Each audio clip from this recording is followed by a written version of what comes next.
My parents didn't miss my MIT graduation. They chose a beach resort with my brother. The text came at 6:14 a.m., cracked iPhone screen lighting my dorm room. Can't make it today. Jake needs this trip more. We left you $50 on your desk for dinner. Congratulations, sweetie. $50 for 4 years at MIT. They were boarding a flight to Cancun. By 10 a.m., I placed their printed boarding passes on their empty seats. MIT, Kresge Auditorium, Row C, seats 7 and 8. Cold metal under stage lights. Around me, 891 families embraced graduates. In front of me, two shadows where mine should have stood. I didn't post anything. My roommate's father did those empty seats, those boarding passes, that moment. 2.1 million views by evening. Dad's entire engineering firm saw it. Mom's book club. Then my brothers Instagram him parasailing while I walked across that stage. I was 17 when the email arrived. March 28th, 2020. 6:47 p.m. Pacific Time. I remember because I'd been refreshing my inbox every 3 minutes for 2 weeks straight, sitting at the desk in my childhood bedroom with its peeling wallpaper and the window that never quite closed all the way. The subject line read, "Your MIT admissions decision." My hands shook so badly I almost couldn't click it. Dear Sarah, congratulations. It is our pleasure to offer you admission to the Massachusetts Institute of Technology's class of 2024. I screamed, actually screamed, loud enough that my brother Jake burst through my door asking if I'd seen a spider, and my mother shouted from downstairs asking what was wrong. I got in, I yelled, stumbling into the hallway with my laptop clutched to my chest. MIT! I got into MIT! Mom appeared at the bottom of the stairs, dish towel in hand. She smiled the kind of smile that doesn't quite reach the eyes and said, "That's wonderful, honey. Your father will be so proud." Not, "I'm so proud." Not, "We're so proud." Your father will be. I should have caught that. The distance in her voice. The way she turned back toward the kitchen before I could even show her the screen.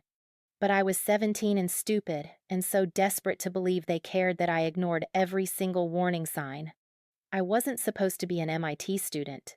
I was supposed to be the kid who went to community college, maybe transferred to a state school if I worked hard enough. That's what everyone expected.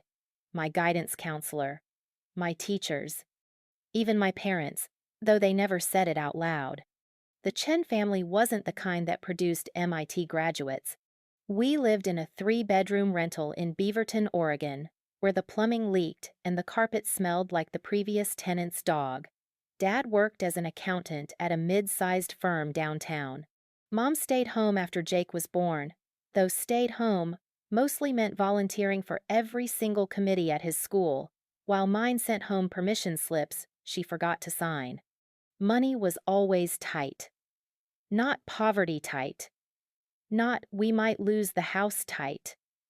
Just tight enough that every purchase came with a sigh. Tight enough that I learned not to ask for things. Except I'd asked for one thing when I was 10 years old, standing in our backyard on a summer evening while fireflies blinked in the bushes. "When I do something big," I'd said, looking up at my parents, "will you be there?" Dad had ruffled my hair. "Of course, Sarah Bear. We'll always be there for your big moments." Mom had nodded, smiling. Always. I'd believed them. The MIT acceptance came with a full merit scholarship, $58,000 per year. Housing included. Stipend for books and supplies.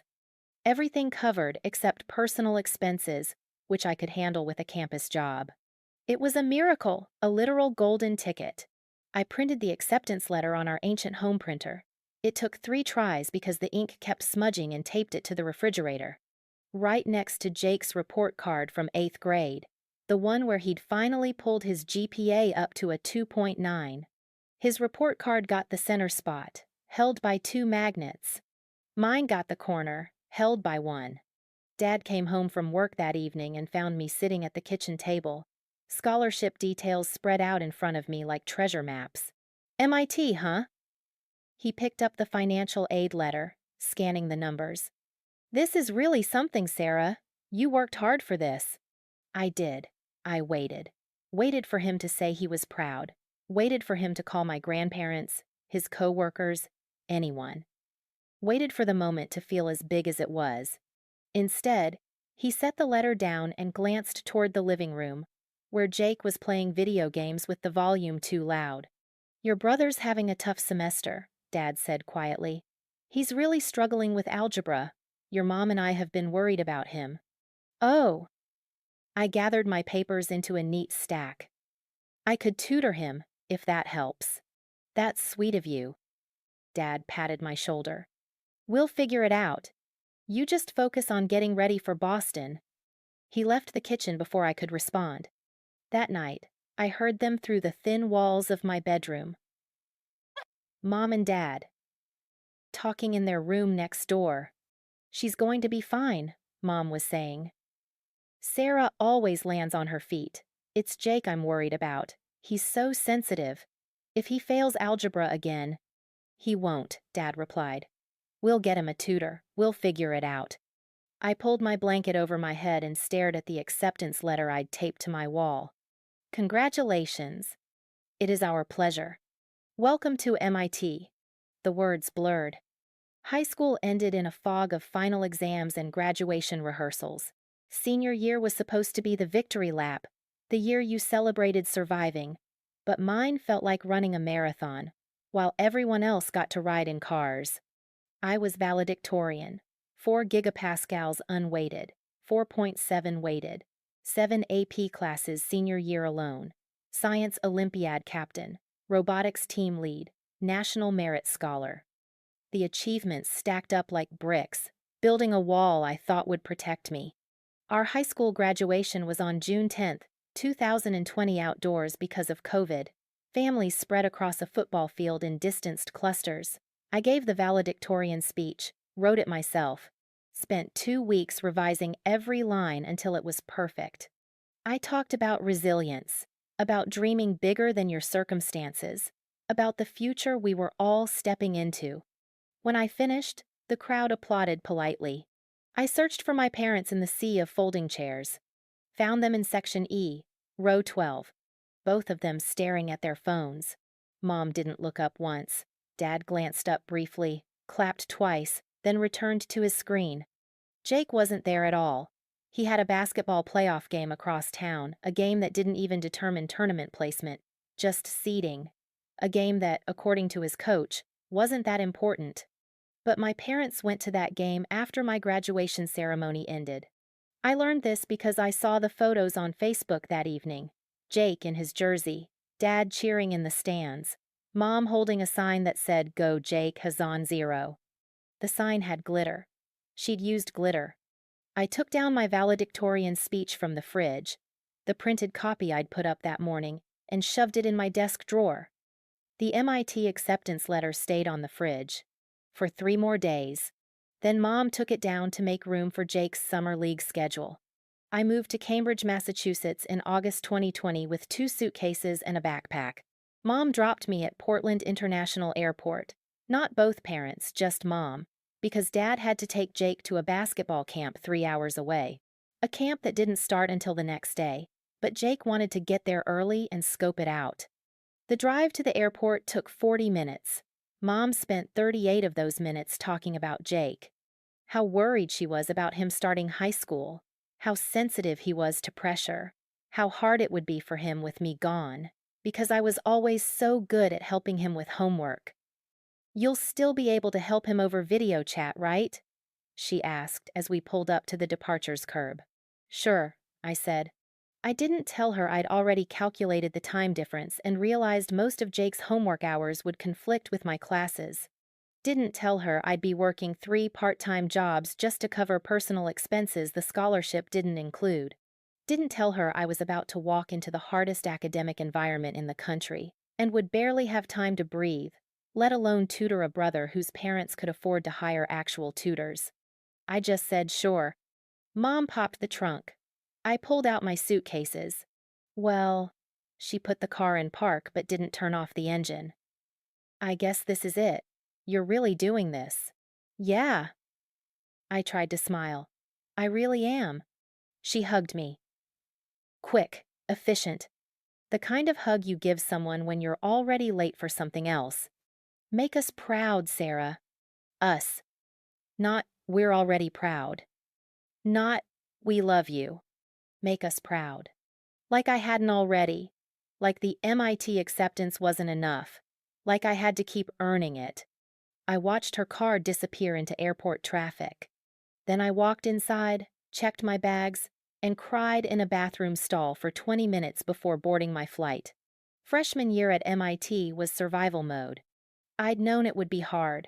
Everyone said MIT was hard, but there's a difference between knowing something intellectually and living it in your bone marrow. My classes were brutal. Introduction to Computer Science, Multivariable Calculus, Physics I with Lab. Every problem set took hours. Every exam felt like climbing a cliff with no rope.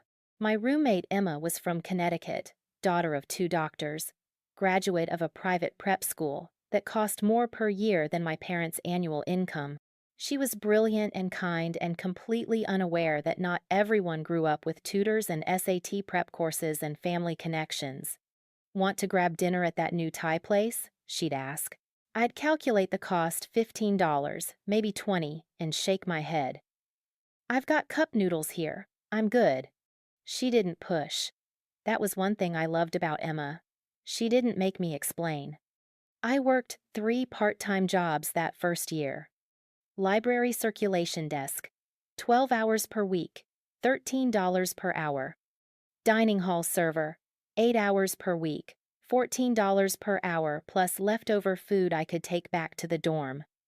Computer lab monitor, 6 hours per week, $13.50 per hour. 26 hours per week on top of a full course load that expected 60 hours of study time minimum. I slept 4 to 5 hours per night, ate instant ramen and dining hall leftovers, wore the same 6 outfits on rotation, didn't go to parties, didn't join clubs, didn't do anything that wasn't class, work, or sleep. And my parents? They visited Jake at University of Oregon 4 times that year. U of O was 2 hours from home, an easy drive. Jake was a freshman too, studying business, living in a dorm paid for by a combination of parent contributions and student loans they'd co-signed without hesitation. 4 visits. 4 weekends they drove down to Eugene, took him to dinner, brought him care packages, toured the campus, met his friends. I got 3 phone calls.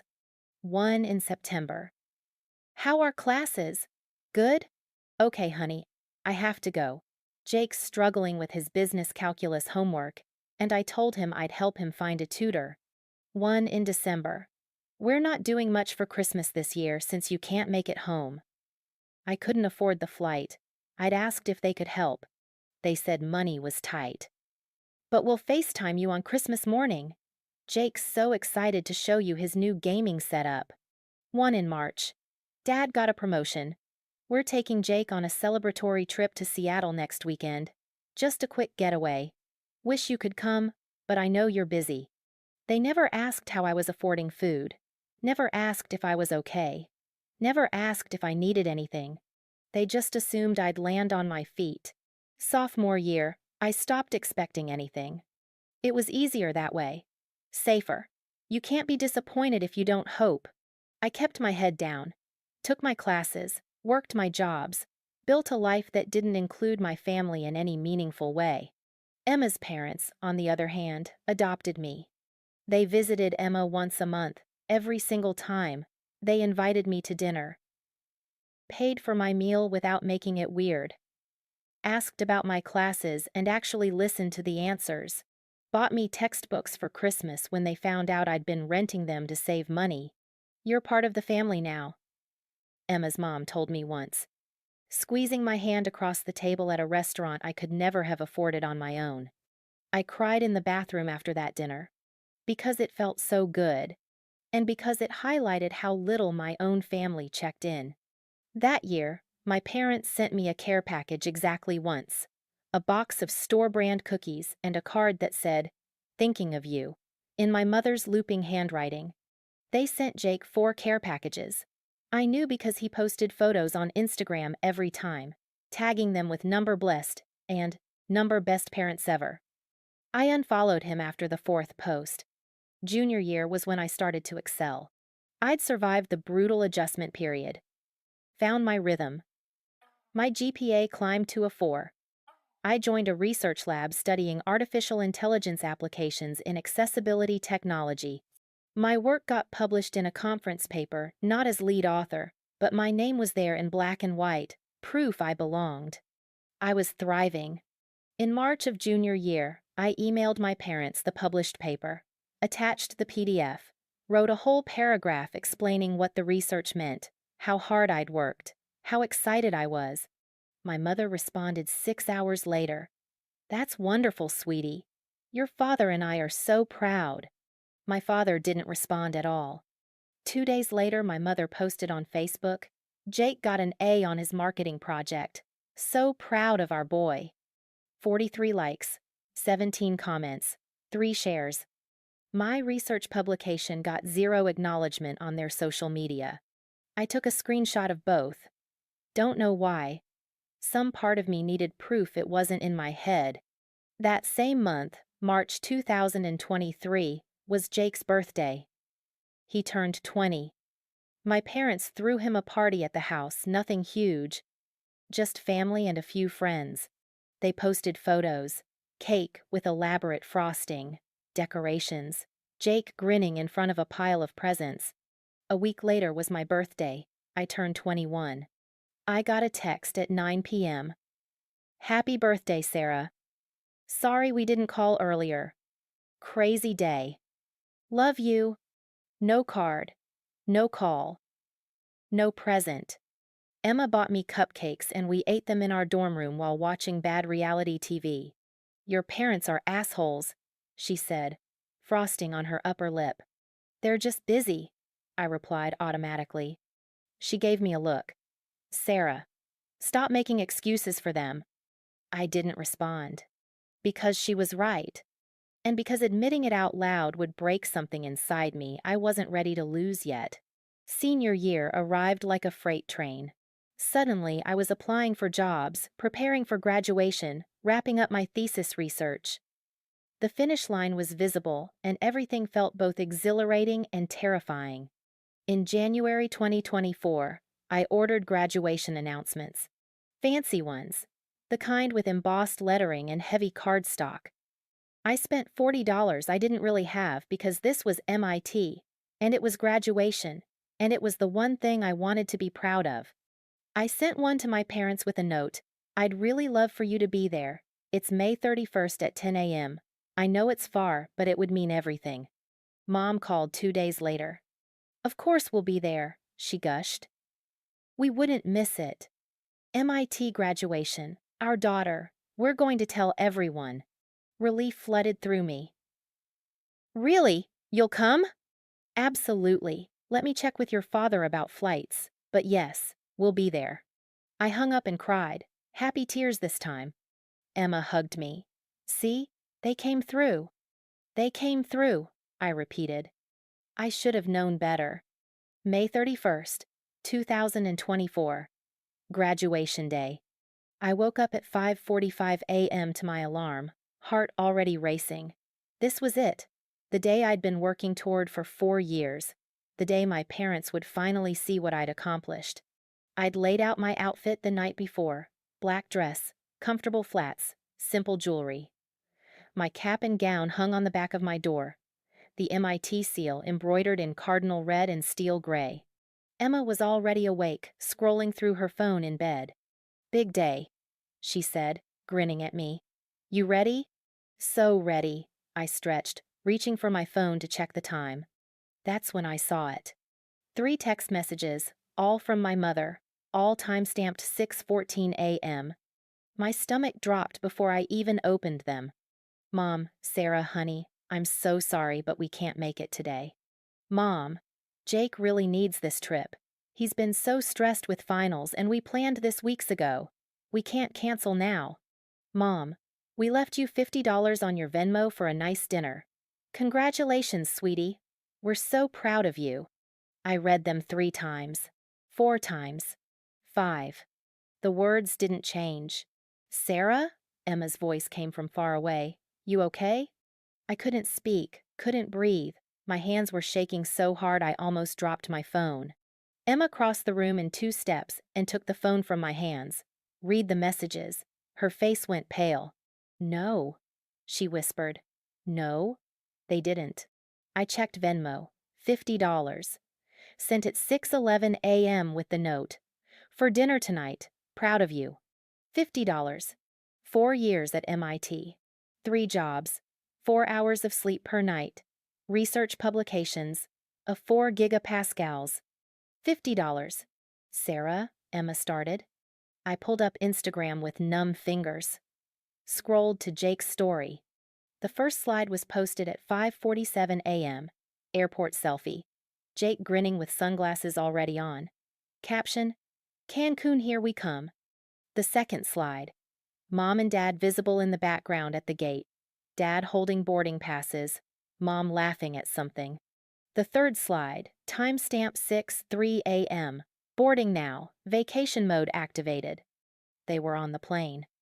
They were on a plane to Cancun. While I was waking up for my MIT graduation.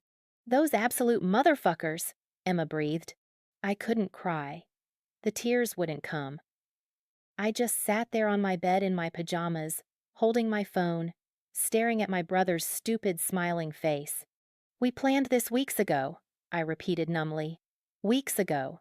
She told me in January they'd be here, she promised. Emma sat beside me. What do you want to do? I don't know. You don't have to go. We can... No. I stood up, legs shaking. No. I earned this. I'm going. I got dressed, put on my cap and gown. Emma helped me with the tassel, her hands gentle. My phone buzzed. Another Venmo notification. I looked. $50. For 4 years. Kresge Auditorium holds just under 1,200 people. On graduation day, it was packed with families, parents, siblings, grandparents, cameras everywhere. Smiles and tears and pride radiating from every corner. Emma's parents found me outside before the ceremony. Mrs. Park pulled me into a tight hug. We're here for you, she whispered. We're so proud of you. I finally cried. Not for long. Couldn't afford to. Had to get in line with the other graduates. Had to process in. Had to keep it together. But for 30 seconds, I let myself cry into a stranger's shoulder while my own mother was boarding a flight. The graduates filed into Kresge at 9:45 a.m. I was in the 3rd row, alphabetical by last name. Chen, Sarah. Between Chavez and Choi. Family seating was in the main section, rows A through M. Emma's parents were in row F. Row C, seats 7 and 8, were reserved for my parents. I'd saved them myself, sent my parents the seat numbers in March. Row C, 7 and 8. Great view of the stage. The ceremony started at 10 a.m. I kept looking back at row C. Empty. Both seats. Cold metal folding chairs with reserved signs taped to them. Around me, 891 other graduates had families. Full rows of people who'd driven hours, flown across the country, taken time off work. Families who showed up. My row was full except for 2 seats. At 9:55 a.m., I made a decision. I pulled the printed boarding passes from my purse. I'd found them last week in a care package my parents had sent. Randomly tucked into a box of cookies. Flight 2847, Portland to Cancun, May 31st, departure 6 a.m. I walked to row C. Placed 1 boarding pass on seat 7. 1 on seat 8. The paper looked stark against the metal. Official. Damning. The woman next to the empty seats, someone's grandmother, stared at the boarding passes. Then at me. They couldn't be bothered, I said quietly. She didn't respond. Just reached over and squeezed my hand. I went back to my seat. The ceremony proceeded.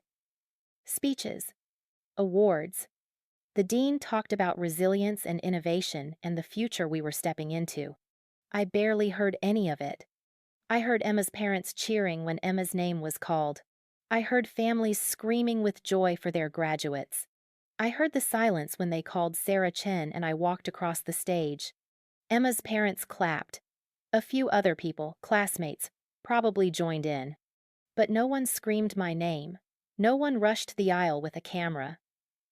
No one cried proud tears. I shook the dean's hand, accepted my diploma, smiled for the official photographer, walked off the stage. My phone buzzed in my purse. I checked it in my seat. Jake's Instagram story, him in the ocean, arms spread wide. Caption, Paradise?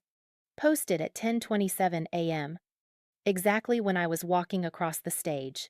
After the ceremony, Emma's parents took me to lunch, tried to celebrate, tried to fill the space my parents should have occupied. I appreciated it. I did. But I couldn't eat, couldn't focus, couldn't stop checking my phone. My mother finally called at 2 p.m. I answered. Sarah, honey, congratulations. Her voice was bright, cheerful. She sounded like she was standing on a beach, because she was. How was it? Tell me everything. You missed it. I know, sweetheart. And I'm so sorry. But we'll celebrate when you come home for Thanksgiving. We'll have a big dinner, and you chose a beach vacation over my graduation. Silence. That's not fair, she said finally. Jake needed this. He's been struggling, and I don't care. Sarah. I hung up. Emma was staring at me across the table. So were her parents. I need to go back to the dorm, I whispered. We went back. I didn't post anything about graduation, didn't share photos, didn't make a statement. I just wanted it to be over. But Emma's dad, Mr. Park, had taken photos during the ceremony. Wide shots of the auditorium, shots of me walking across the stage, shots of row C with those 2 empty seats and the boarding passes resting on them. He posted them to his Facebook that evening, tagged his daughter, tagged MIT, wrote a caption. So proud of these graduates. Everyone deserves family who shows up. It wasn't pointed, wasn't accusatory, just factual. But the photos, those empty seats, those boarding passes, the timestamp visible on the passes, same day, same time as the ceremony. The post went viral. Emma showed me her phone at 1 p.m. Sarah, you need to see this. 2.1 million views. Thousands of comments. Shares climbing by the second. Oh my God, I breathed. Someone had screenshot Jake's Instagram story, him in Cancun, and posted it in the comments with the timestamp. Her brother was parasailing while she walked across the stage at MIT. The post had been shared to Reddit, to Twitter, to TikTok. People were finding my parents' Facebook accounts, finding my dad's company website. By midnight, my mother's book club friends were commenting, asking questions, expressing shock. By 1 a.m., people from my dad's engineering firm were sharing the post. By 2 a.m., the local news in Portland had picked it up. MIT graduate's family chooses beach vacation over ceremony. I sat on my dorm room floor, Emma beside me, watching my family's betrayal become public record. And for the first time all day, for the first time in 4 years, I felt something other than pain. I felt seen. The viral post didn't stop. 3 days after graduation, it had been shared 40,000 times. News outlets from Boston to Portland picked it up. BuzzFeed wrote an article. Someone started a Reddit thread that got 89,000 upvotes. MIT graduate abandoned on graduation day. A thread. I didn't read most of it. Couldn't. Every time I opened social media, my face was there, walking across that stage, alone. While strangers debated whether my parents were narcissists or just having a rough time, my phone wouldn't stop ringing. Distant relatives I hadn't spoken to in years, high school acquaintances, a reporter from the Boston Globe. My mother called 16 times in 2 days. My father called twice, left one voicemail that just said, Sarah, please. We need to talk about this. I blocked both their numbers on day 3. Emma's parents invited me to stay with them in Connecticut for the summer. You shouldn't be alone right now, Mrs. Park said, her hand warm on my shoulder. Come home with us. Take some time. I almost said yes. But something stopped me. Some instinct I couldn't name. I need to go back to Oregon, I heard myself say. Just for a few days. There's something I need to do. Emma frowned. You're going to see them? No, maybe. I don't know. I rubbed my temples. I just need to go home. Or what used to be home. She didn't argue, just helped me book a flight. I landed in Portland on June 4th, 3 days after the ceremony. My parents didn't know I was coming. I'd thought about telling them some old, stupid part of me, thought I owed them a heads up, but then I remembered the text message, the $50, the empty seats. I didn't owe them anything. I took a lift from the airport to my childhood house. The driver tried to make small talk but gave up after my third one-word answer. We drove through familiar neighborhoods, past familiar landmarks, everything unchanged and yet completely different because I was different now. The house looked smaller than I remembered. Same peeling yellow paint, same driveway with the crack down the middle, same front porch with the loose board. Dad kept saying he'd fix but never did. I paid the driver and stood on the sidewalk for a full minute, staring.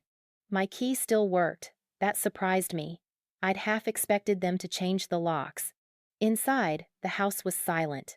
Both cars were gone from the driveway. They were probably still in Cancun, or maybe they'd come back and were hiding at a friend's place. I didn't know, didn't care. I walked through the living room. Family photos covered every surface. Jake at various ages. Jake's basketball team. Jake's high school graduation. One photo of me, tucked in the back corner of a shelf. My high school graduation photo, the professional one, where I'd worn my honor cords and forced a smile. Not displayed, just there. I climbed the stairs to my old bedroom. The room was exactly as I'd left it 4 years ago. Twin bed with the faded blue comforter.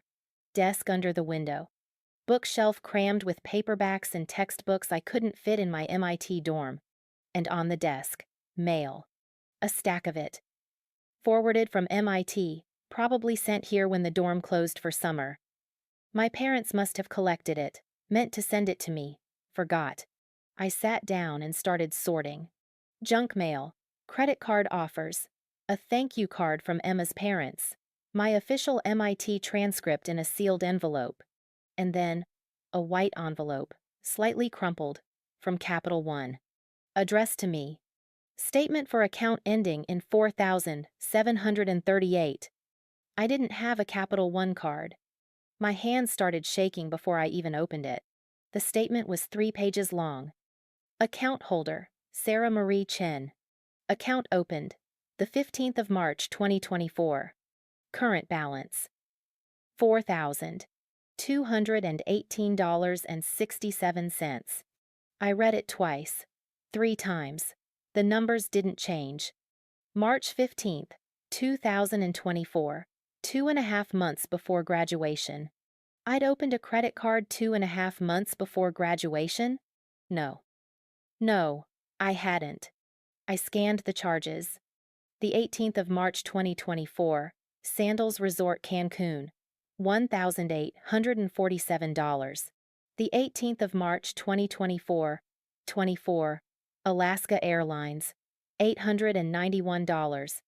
The 22nd of March, 2024, Cancun $143.67. The 3rd of April 2024, DAT Best Buy, $1,120. The 10th of April 2024, to Nordstrom, $217. The room tilted. Sandals Resort, Alaska Airlines. Cancun. The trip they'd taken instead of my graduation. They'd booked it on a credit card in my name. I couldn't breathe. Literally couldn't pull air into my lungs. My vision tunneled, black creeping in at the edges. No, I whispered. No, no, no, no. I grabbed my laptop from my backpack with shaking hands, logged into my credit monitoring account, the free one I'd set up sophomore year to track my student loans. The page loaded. Credit score 667 down from 748. Recent activity. New account opened. Capital One Visa, March 2024. Hard inquiry. Capital One, the 15th of March 2024. 81 points. My credit score had dropped 81 points, and I hadn't even known. I clicked through to the full report. Accounts in my name. 3. 3? Student loan from federal government. That was expected. Capital One Visa, 18,400.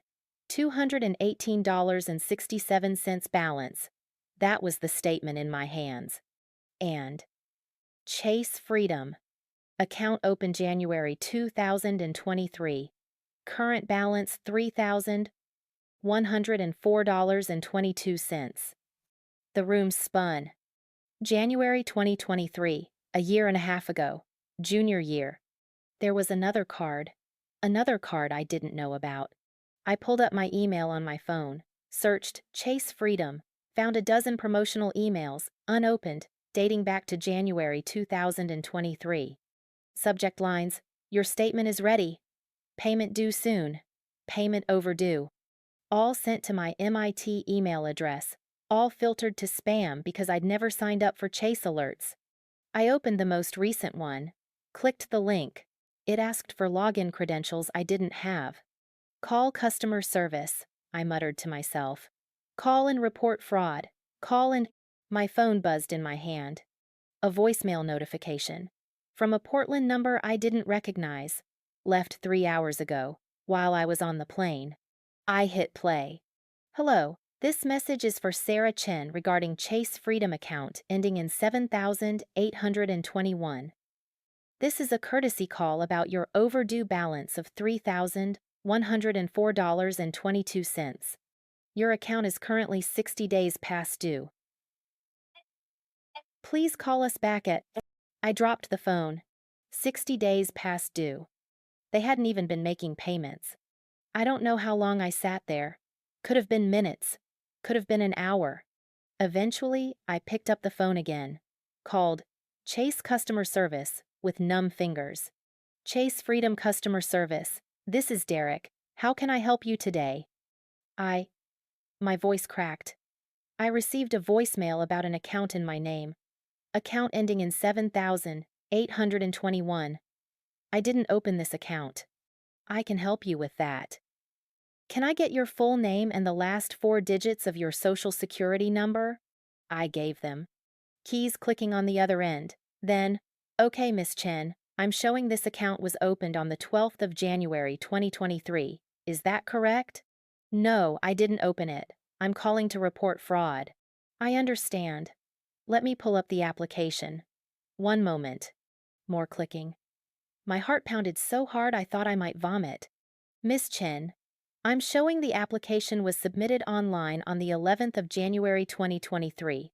Approved January 12th. The IP address is in Oregon, looks like Beaverton.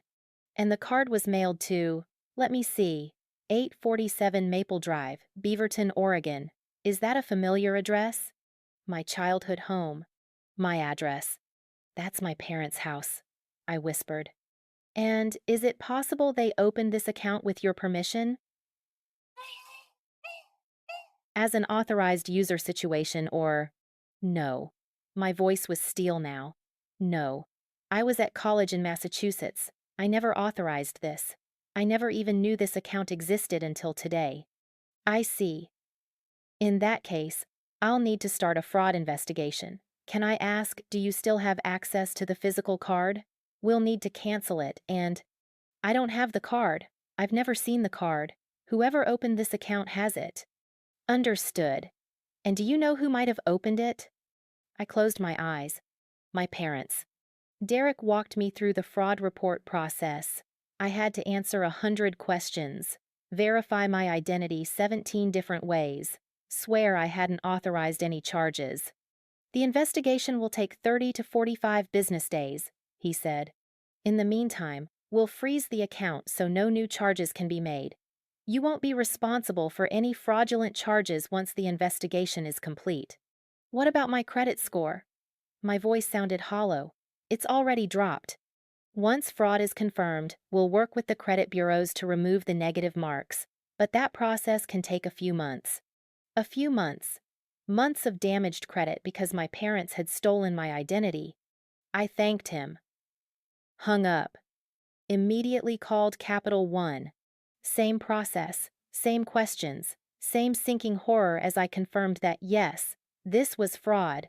No, I never authorized it. Yes, I know who did it. By the time I hung up from the second call, it was 6 p.m., and the sun was setting outside my childhood bedroom window.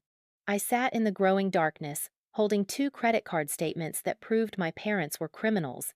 Not just neglectful, not just selfish. Criminals. I didn't confront them immediately. Part of me wanted to call and scream and demand answers. But a smarter part, the part that had survived 4 years at MIT on grit and stubbornness, told me to wait, gather evidence, understand the full scope before making any moves. I spent 2 days in that house, digging through everything. Old mail piles in the study, file cabinets in the basement, every drawer, every closet, every place documents might hide. I found the physical Capital One card in my mother's purse, tucked behind her driver's license, like it belonged there. The Chase Freedom card in my father's wallet. He'd been carrying it, using it. My name embossed on the plastic, and he'd been carrying it in his wallet. Printed receipts from both cards, stuffed in a desk drawer.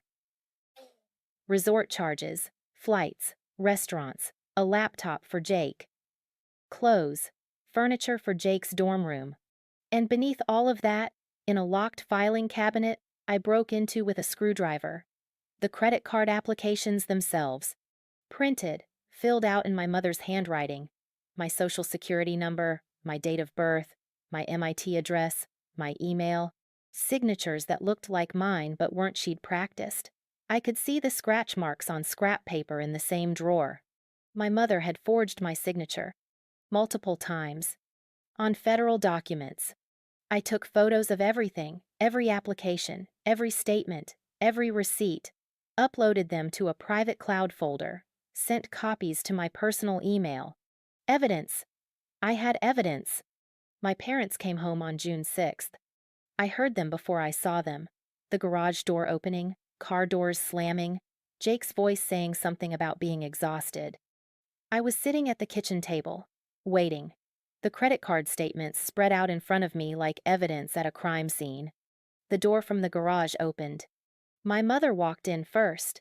She froze when she saw me. "Sarah!" Her hand flew to her chest. "You scared me. What are you? We didn't know you were coming home."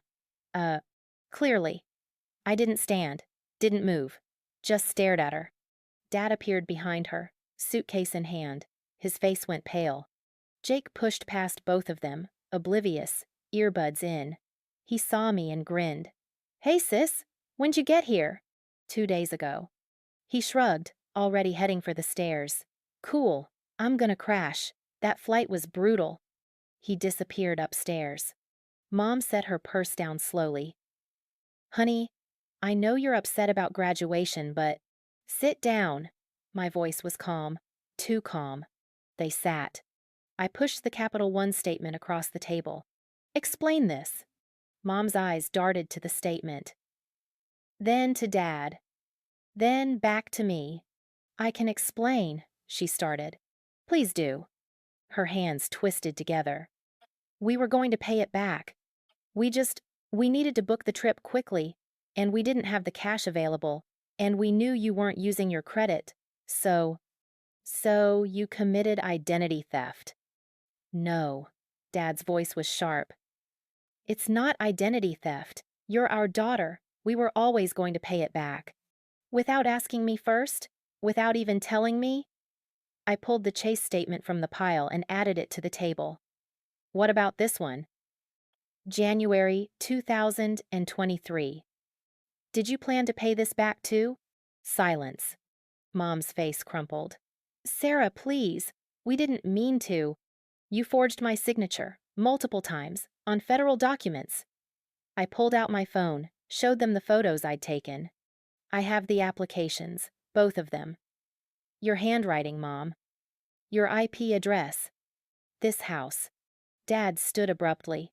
You went through our things? My things. My credit. My identity. My social security number that you stole. We didn't steal anything. Mom was crying now. We're your parents. Everything we did was for the family. For Jake. My voice was ice. Everything you did was for Jake. The Cancun trip? For Jake. The Best Buy laptop? For Jake. The Nordstrom clothes? For Jake. I stood now too, hands shaking but voice steady. I worked 3 jobs at MIT. I slept 4 hours a night. I ate ramen for 2 years straight because I couldn't afford anything else. And the whole time, you were using my credit to buy vacations and electronics for my brother. He needed support, Dad said. Jake struggles more than you do. He needed a laptop, so you stole $8,000 from me? $8,000. Saying it out loud made it real. How much? Mom whispered. Total? Between both cards? I pulled up my phone, showed them the calculations I'd made. $8,743, plus interest. Plus late fees because you stopped making payments. Dad sank back into his chair. My credit score dropped 80 points, I continued. I'm getting collection calls. I almost couldn't rent an apartment in Boston because of this. Do you understand what you've done? We'll fix it, Mom said desperately. We'll pay it back. You've been saying that for 18 months and you haven't made a single payment. We don't have $8,000, Dad admitted quietly. Of course they didn't. Because they'd spent it all on Jake. The conversation, if you could call it that, went in circles for another 20 minutes. Them making excuses, me pointing out facts, them crying, me refusing to cry. Finally, Dad said, "What do you want us to do, Sarah? What do you want from us?" I looked at both of them. These people who were supposed to love me, protect me, support me. These people who'd stolen from me and then missed my graduation to spend my money on a beach vacation. I want you to admit what you did was wrong. We already. Not we made a mistake. Not we were going to pay you back. I want you to admit you committed a crime, that you stole from your daughter, that you destroyed my credit to fund a vacation and buy things for your son while I was working myself into the ground just to survive. Silence. Can you do that? I asked. Can you just once admit you did something wrong without making excuses? Mom looked at Dad. Dad looked at the table. Neither of them spoke. That's what I thought. I grabbed my phone and keys. Sarah, where are you going? Mom stood, reaching for me. Away from you. I headed for the door. You can't just leave. We need to talk about this. I turned back. I already called both credit card companies, filed fraud reports, started investigations. In 30 to 45 days, they'll confirm what I already know. You committed federal crimes, identity theft, credit card fraud, wire fraud, probably, since you used electronic applications. Dad's face went white. And then you'll be contacted by investigators. And you'll have to explain to them what you just tried to explain to me. Good luck. Sarah, please. I left. I went to a hotel that night. Extended stay place near the airport. Paid with the money Emma's parents had given me graduation gift. They'd called it, pressing $500 into my hands despite my protests. I was grateful for it now. I sat on the stiff hotel bed and opened my laptop. Time to understand the full scope, time to build a timeline. Credit card hash own, Chase Freedom. Opened, the 12th of January 2023. Sarah's junior year at MIT. I pulled every statement I could access online. Most were in my spam folder, unopened. I read them all now. January 2023, $847 in charges. New laptop, Best Buy, $679. Clothes, Nordstrom, $168. Total balance, $847. February 2023, $623 in charges. Furniture, IKEA, $445. Textbooks, Amazon, $178. Balance, $1,470. March 2023, $401 in charges. Restaurants, gas, miscellaneous. Balance, $1,871. Minimum payments made through June 2023. Then nothing. July 2023, payment missed, late fee added. August 2023, payment missed, interest compounding. September through December 2023, no payments, balance growing. January 2024, collections warnings start. Current balance, $3,104.22. I cross-referenced the dates with my own records, with my memories. January 2023, I'd been in my second semester of junior year, taking 18 credits, working 26 hours per week across 3 jobs. My parents had come to visit Jake at U of O that month. I remembered because Mom had posted photos, Jake's dorm room tour, new furniture, the family at dinner. That furniture, the IKEA charge, $445. They'd bought Jake's dorm furniture with my credit. February 2023, the laptop. I'd seen Jake post about it, his new setup for streaming and gaming. $679 of equipment he didn't need for his business major. Bought with my credit while I was using a 6-year-old laptop held together with duct tape. March 2023. Spring break. Jake had gone somewhere with friends, Cabo, maybe? I couldn't remember. But the restaurant charges lined up. Gas for the drive. My credit had funded my brother's spring break while I'd stayed in Boston working double shifts at the dining hall. Credit card #2, Capital One Visa. Opened, the 15th of March, 2024. 2 months before MIT graduation. This one was worse. The 18th of March 2024, Sandals Resort, Cancun, $1,847. Alaska Airlines, $891. They'd booked the trip 4 days after opening the account. 4 days after committing fraud, they'd made the biggest purchase. The trip they'd take instead of my graduation.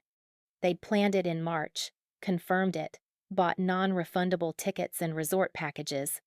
Which meant, when Mom called me in March to confirm they'd be at my graduation, she was lying.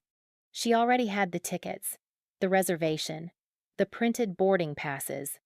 She'd lied to my face or voice over the phone for 2.5 months. I kept reading. April 2024.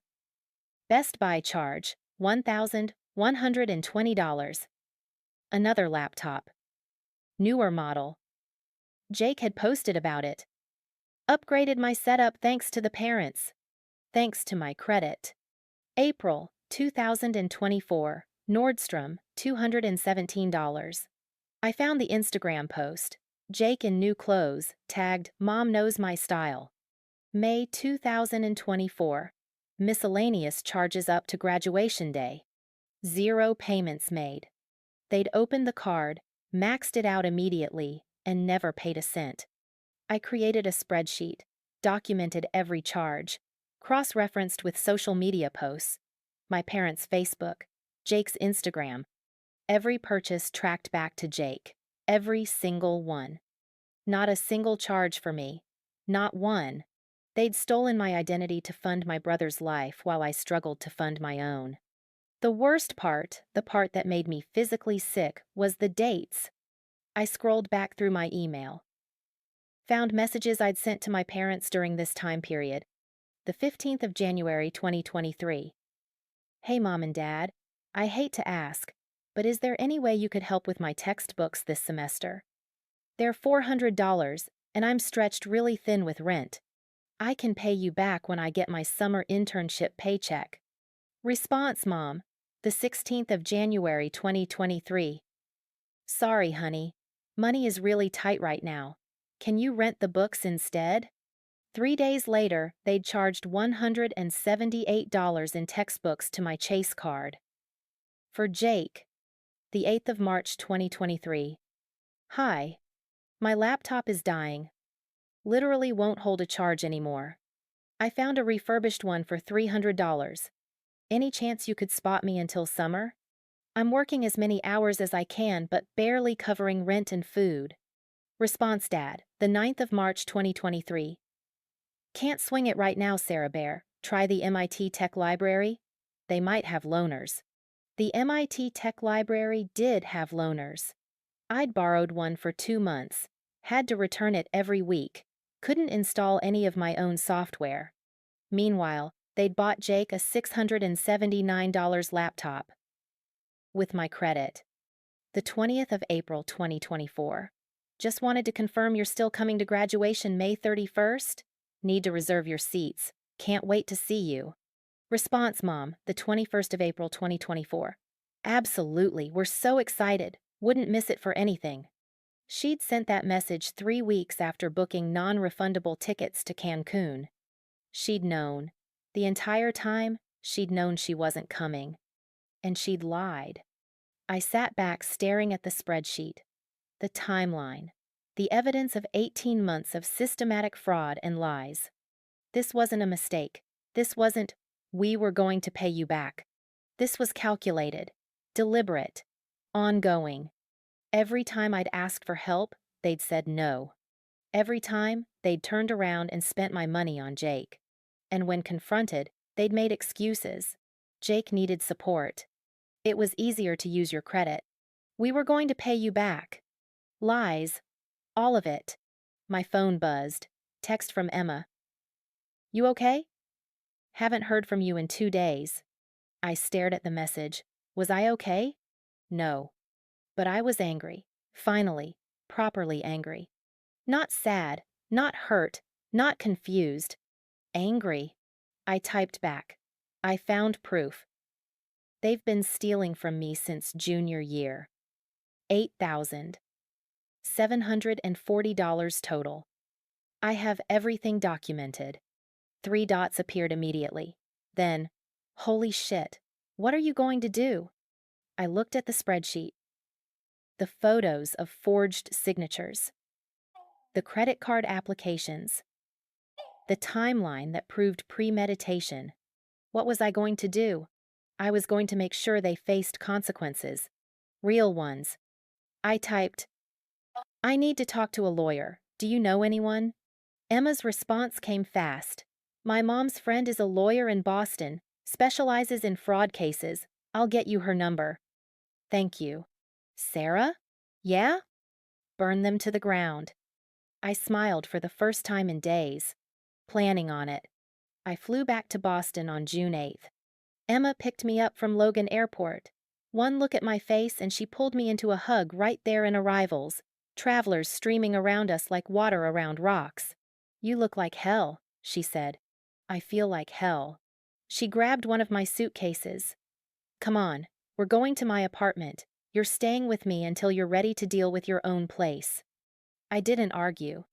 Emma's apartment was in Cambridge, a 4th-floor walk-up with slanted ceilings and windows that overlooked Mass Avenue. She'd signed the lease in April, moved in right after graduation. Her parents had helped with furniture, first and last month's rent, security deposit, normal parent things my parents could have done if they hadn't been busy stealing from me. She pointed me to the couch. Sit. I'm making tea. Then you're telling me everything. I sat. The apartment smelled like vanilla candles and the jasmine plant on her windowsill. Warm, safe, everything my childhood home wasn't. Emma returned with 2 mugs, handed me one, and curled up in the armchair across from me. Okay, she said, start from the beginning. So I did. I told her about finding the first statement. The Capital One card I'd never opened. The sick feeling in my stomach when I saw the charges. Then the Chase card. Opened 18 months ago. 18 months of theft I hadn't known about. I told her about the applications I'd found. My mother's handwriting. Practice signatures on scrap paper. She practiced, I said, my voice hollow. She sat at that desk and practiced forging my signature until she got it right. Emma's knuckles were white around her mug. I told her about the timeline, every charge cross-referenced with my emails, with Jake's Instagram, with my parents' lies, the textbooks, the laptops, the furniture, the vacation. Every time I'd asked for help and been told no while they spent my money on Jake. $8,743, I finished. That's what they stole. That's what I'm worth to them. Emma set down her mug, leaned forward. Her eyes were blazing. Sarah, listen to me very carefully. I looked at her. That's not what you're worth. That's what they're worth. And they're worth nothing. My throat closed up. What they did. She stood, pacing now. That's not just shitty parenting. That's not favoritism. That's a federal crime. I know. Do you? She stopped pacing, faced me. Because you're sitting here saying, that's what I'm worth to them, like you did something to deserve this. Like you weren't enough. But Sarah, her voice cracked. You graduated from MIT with a 4. You worked 3 jobs. You published research. You did everything right and they still chose to hurt you. That's not about your worth. That's about theirs. The tears came then. Finally. I'd been holding them back for days through the discovery, the confrontation, the flight back. But Emma's words cracked something open inside me. She sat beside me on the couch and held me while I sobbed. They were supposed to love me, I choked out. I know. They were supposed to be proud. I know. Why wasn't I enough? Emma pulled back, gripped my shoulders, made me look at her. You were always enough. They were never enough for you. We sat there for a long time. Emma held my hand while I cried, passed me tissues, didn't try to make it better because she knew she couldn't. Eventually, the tears stopped. My face felt swollen and raw, but my head felt clearer. What do I do now? I asked. You press charges. I blinked. What? You press charges. You report them. You make sure they face consequences. She grabbed her phone from the coffee table. My mom's friend, remember I told you? Attorney named Rebecca Park. No relation, just same last name. She specializes in financial fraud and family law. Emma, I can't afford a lawyer. First consultation is free. And my mom already called her. She's expecting to hear from you. I stared at her. Your mom called her? This morning. Told her the basics. Rebecca said this is the most clear-cut identity theft case she's heard in years. Emma pulled up a contact on her phone. She wants to talk to you. Today, if possible. My heart was pounding. I don't know if I can. Yes, you can. Emma's voice was steel wrapped in velvet. You've already done the hard part. You found the evidence. You confronted them. Now you just need someone to tell you what your options are. And if I decide to press charges? If I actually report my own parents? Then you do. Because what they did was wrong. Legally wrong. Morally wrong. And you deserve justice. She held out her phone. I took it. I called Rebecca Park from Emma's balcony while Emma stress-baked cookies in the kitchen. She answered on the second ring. Rebecca Park. Hi. This is Sarah Chen. Emma Park's friend? She said you were expecting my call. Sarah. Yes. Emma's mother filled me in on the basics. But I'd love to hear the full story from you. Do you have time to talk now? I looked out over Cambridge. Students on bikes. Traffic on Mass Avenue, normal life happening while mine fell apart. Yeah, I said. I have time. Rebecca listened without interrupting while I walked through everything. The viral graduation post, finding the statements, the forged applications, the 18-month timeline. When I finished, there was a pause. Then, Sarah, I'm going to be very direct with you. What your parents did is called identity theft. It's a federal crime under 18 U.S. Code, Section 1028. It carries penalties of up to 15 years in prison, though sentencing varies based on amount and circumstances. 15 years. My mother could go to prison for 15 years. Additionally, Rebecca continued, this constitutes credit card fraud. The fact that they forged your signature on federal documents, credit applications, adds another layer. We're talking multiple felonies. Okay, I whispered. You have several options. First, you can pursue this criminally. File a police report. Let the state prosecute. Second, you can pursue civil remedies. Sue them for damages, emotional distress, credit repair costs. Third, you can do both. What would you recommend? That depends on what you want. Do you want them punished? Do you want your money back? Do you want them to face public consequences? I thought about the empty seats, the text message. $50 for 4 years. All of it, I said. I want all of it. Then we start with a police report. Once fraud is confirmed by the credit card companies, you said you already filed reports with them? Yes, both companies. They said 30 to 45 days for investigation. Perfect. Those reports will be key evidence. In the meantime, I want you to document everything. Every email, text, social media post, conversation. Build a timeline. Organize your evidence. I already did. I pulled up the spreadsheet on my phone. I have 18 months of charges cross-referenced with dates, social media posts, and my own correspondence with them. Silence. Then, Sarah, you're going to be an attorney's dream client. Despite everything, I almost smiled. Can you come to my office tomorrow? Rebecca asked. I want to see everything you have. We'll go through it together, figure out next steps. What time? Does 10 a.m. work? I'll be there. She gave me the address. We hung up. I stood on Emma's balcony for a long time after, watching the city move below me. Tomorrow, I'd walk into a lawyer's office and officially start building a case against my own parents. The thought should have scared me. Instead, I felt something I hadn't felt in weeks. Powerful. Rebecca Park's office was in downtown Crossing, 5th floor of a building with an old-fashioned elevator that rattled as it climbed. Emma came with me.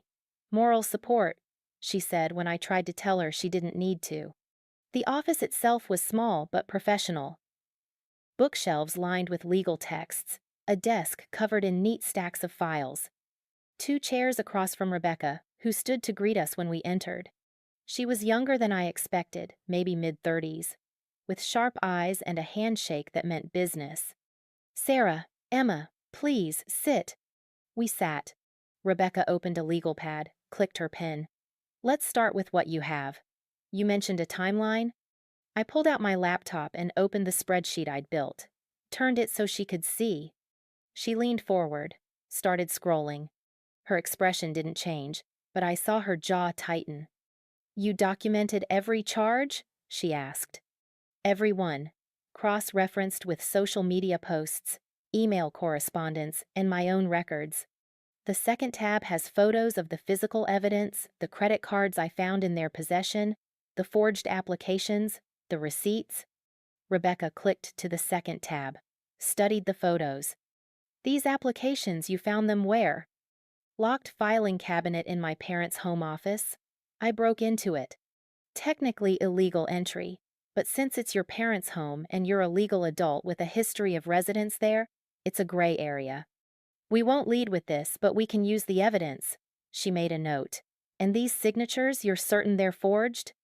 That's not my signature. I never signed those documents. We can prove that. Handwriting analysis if needed, though your testimony combined with the fact that you were across the country when these applications were submitted should be sufficient. She kept scrolling. The credit card companies, you filed fraud reports? Yes, Chase and Capital One. Both confirmed investigations are underway. Good. Those investigations will generate official reports we can use. When they confirm fraud, and they will, based on this evidence, you'll have federal institutions backing your claim. She sat back, studying me. Sarah, I have to ask, are you prepared for what comes next? I don't know what comes next. Legal action against family members is complicated, emotionally, socially, practically. Your parents could face criminal charges, prison time, though more likely probation and restitution given this is a first offense. But they'll have criminal records. Your father could lose his job, depending on his employer. Your extended family will have opinions. Some will support you. Some won't. I thought about the viral post, the comments, the relatives who'd already reached out, some supportive, some accusing me of overreacting. I know, I said. And you're still willing to pursue this? They stole from me for 18 months. They destroyed my credit. They lied to my face. They missed my graduation to spend my money on a vacation. My voice was steady. I'm not just willing. I'm determined. Rebecca smiled. It wasn't a warm smile. It was the smile of someone who'd just been handed a winning case. Then let's talk strategy. She walked us through the process. Step 1. Wait for the credit card investigations to conclude. Those official fraud determinations would be crucial evidence. Step 2. File a police report. Rebecca recommended doing this in Boston rather than Oregon. Jurisdiction was complicated. But since I was Massachusetts resident and the cards were mailed to my MIT address initially, we had grounds. Step 3. The police report would trigger an FBI investigation, since credit card fraud crosses state lines. This was a feature, not a bug. Federal investigators had more resources than local police. Step 4. Decide whether to pursue civil charges simultaneously. Sue for damages, emotional distress, credit repair costs. This was separate from criminal prosecution. Criminal prosecution is handled by the state, Rebecca explained. You're not directly in control of that process. You file the report, provide evidence, but the district attorney decides whether to prosecute. Civil court is different. That's you suing them directly. You control that process. How long does all this take? Months. Maybe a year. Criminal investigations move slowly. Civil suits can be faster, but still several months minimum. A year. A year of my life spent fighting my parents in court. Is it worth it? I asked. Rebecca set down her pen. Looked at me directly. That's not a legal question. That's a personal one. Legally, you have an excellent case. You'll win. I'm confident of that. But the cost isn't just financial. It's emotional. It's time. It's energy. Only you can decide if justice is worth that cost. I thought about the empty seats, the $50, the 18 months of lies. I thought about Jake's Instagram posts, flaunting purchases made with my credit while I ate ramen and worked myself to exhaustion. I thought about my mother practicing my signature until she could forge it perfectly. It's worth it, I said. Rebecca pulled out a retainer agreement. For the civil case, if you decide to pursue it, my rate is $350 per hour, but given the circumstances and the viral nature of your story, I'm willing to work on contingency. What does that mean? It means you don't pay me up front. I take a percentage of whatever we win, usually 33%. If we don't win, you don't pay. Why would you do that? She smiled wryly. Because this case is a slam dunk, and because what your parents did is egregious enough that I want to see them face consequences. Also, frankly, the publicity won't hurt my practice. The viral post. Of course. Everyone had seen those empty seats. I can't offer contingency for criminal defense since there's no financial payout there, Rebecca continued. But the criminal route doesn't require an attorney. You just file the police report and cooperate with investigators. I can coach you through that process for free as a courtesy. Emma squeezed my hand. Okay, I said, let's do it. Rebecca slid the retainer agreement across the desk. I signed it, my real signature this time. The credit card investigations concluded on July 12th, 34 days after I'd filed the initial reports. I received official letters from both Chase and Capital One on the same day, forwarded from my MIT address to Emma's apartment where I'd been staying. Chase Freedom Letter. Dear Miss Chen, After thorough investigation of your fraud claim regarding account ending in 7,821, we have determined that unauthorized charges were made to this account. The account has been closed, and you are not liable for any charges. We have reported this fraud to the appropriate authorities and will work with credit bureaus to remove negative marks from your credit report. Capital One letter. Dear Miss Chen, our investigation into your fraud claim for account ending in 4,738 is complete. We have confirmed that this account was opened without your authorization, and all charges are fraudulent. You bear no responsibility for the debt. This matter has been referred to our Fraud Investigation Department and law enforcement. I read both letters 3 times. Then I called Rebecca. We have confirmation, I said when she answered. Both companies? Both. Official letters. Fraud confirmed. They're reporting to law enforcement. Perfect. That's exactly what we needed.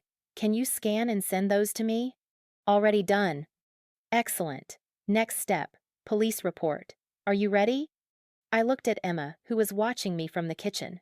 She gave me a thumbs up. I'm ready. We went to the Boston Police Department headquarters the next morning. Emma and Rebecca both came with me. The officer who took my report was Detective James Morrison, a man in his 50s with tired eyes and a wedding ring worn thin.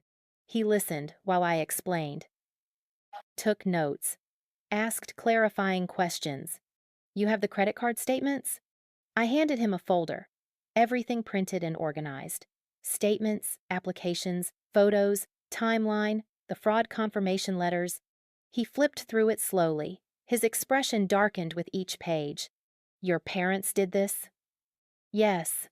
And your brother Jake, he knew? I don't know. He benefited from it, but I don't know if he knew where the money came from. Detective Morrison made a note. We'll need to interview him. And your parents. This is... He shook his head. In my 23 years, I've seen a lot of family fraud cases. This is one of the most documented I've encountered. Is that good? For your case? Yes. Makes my job easier. For you? He looked at me with something like sympathy. I'm sorry you had to build this case against your own parents. My throat tightened. So am I. He entered everything into the system, assigned a case number, 2025 to 0847. This will be referred to the FBI, he explained. Credit card fraud across state lines falls under federal jurisdiction.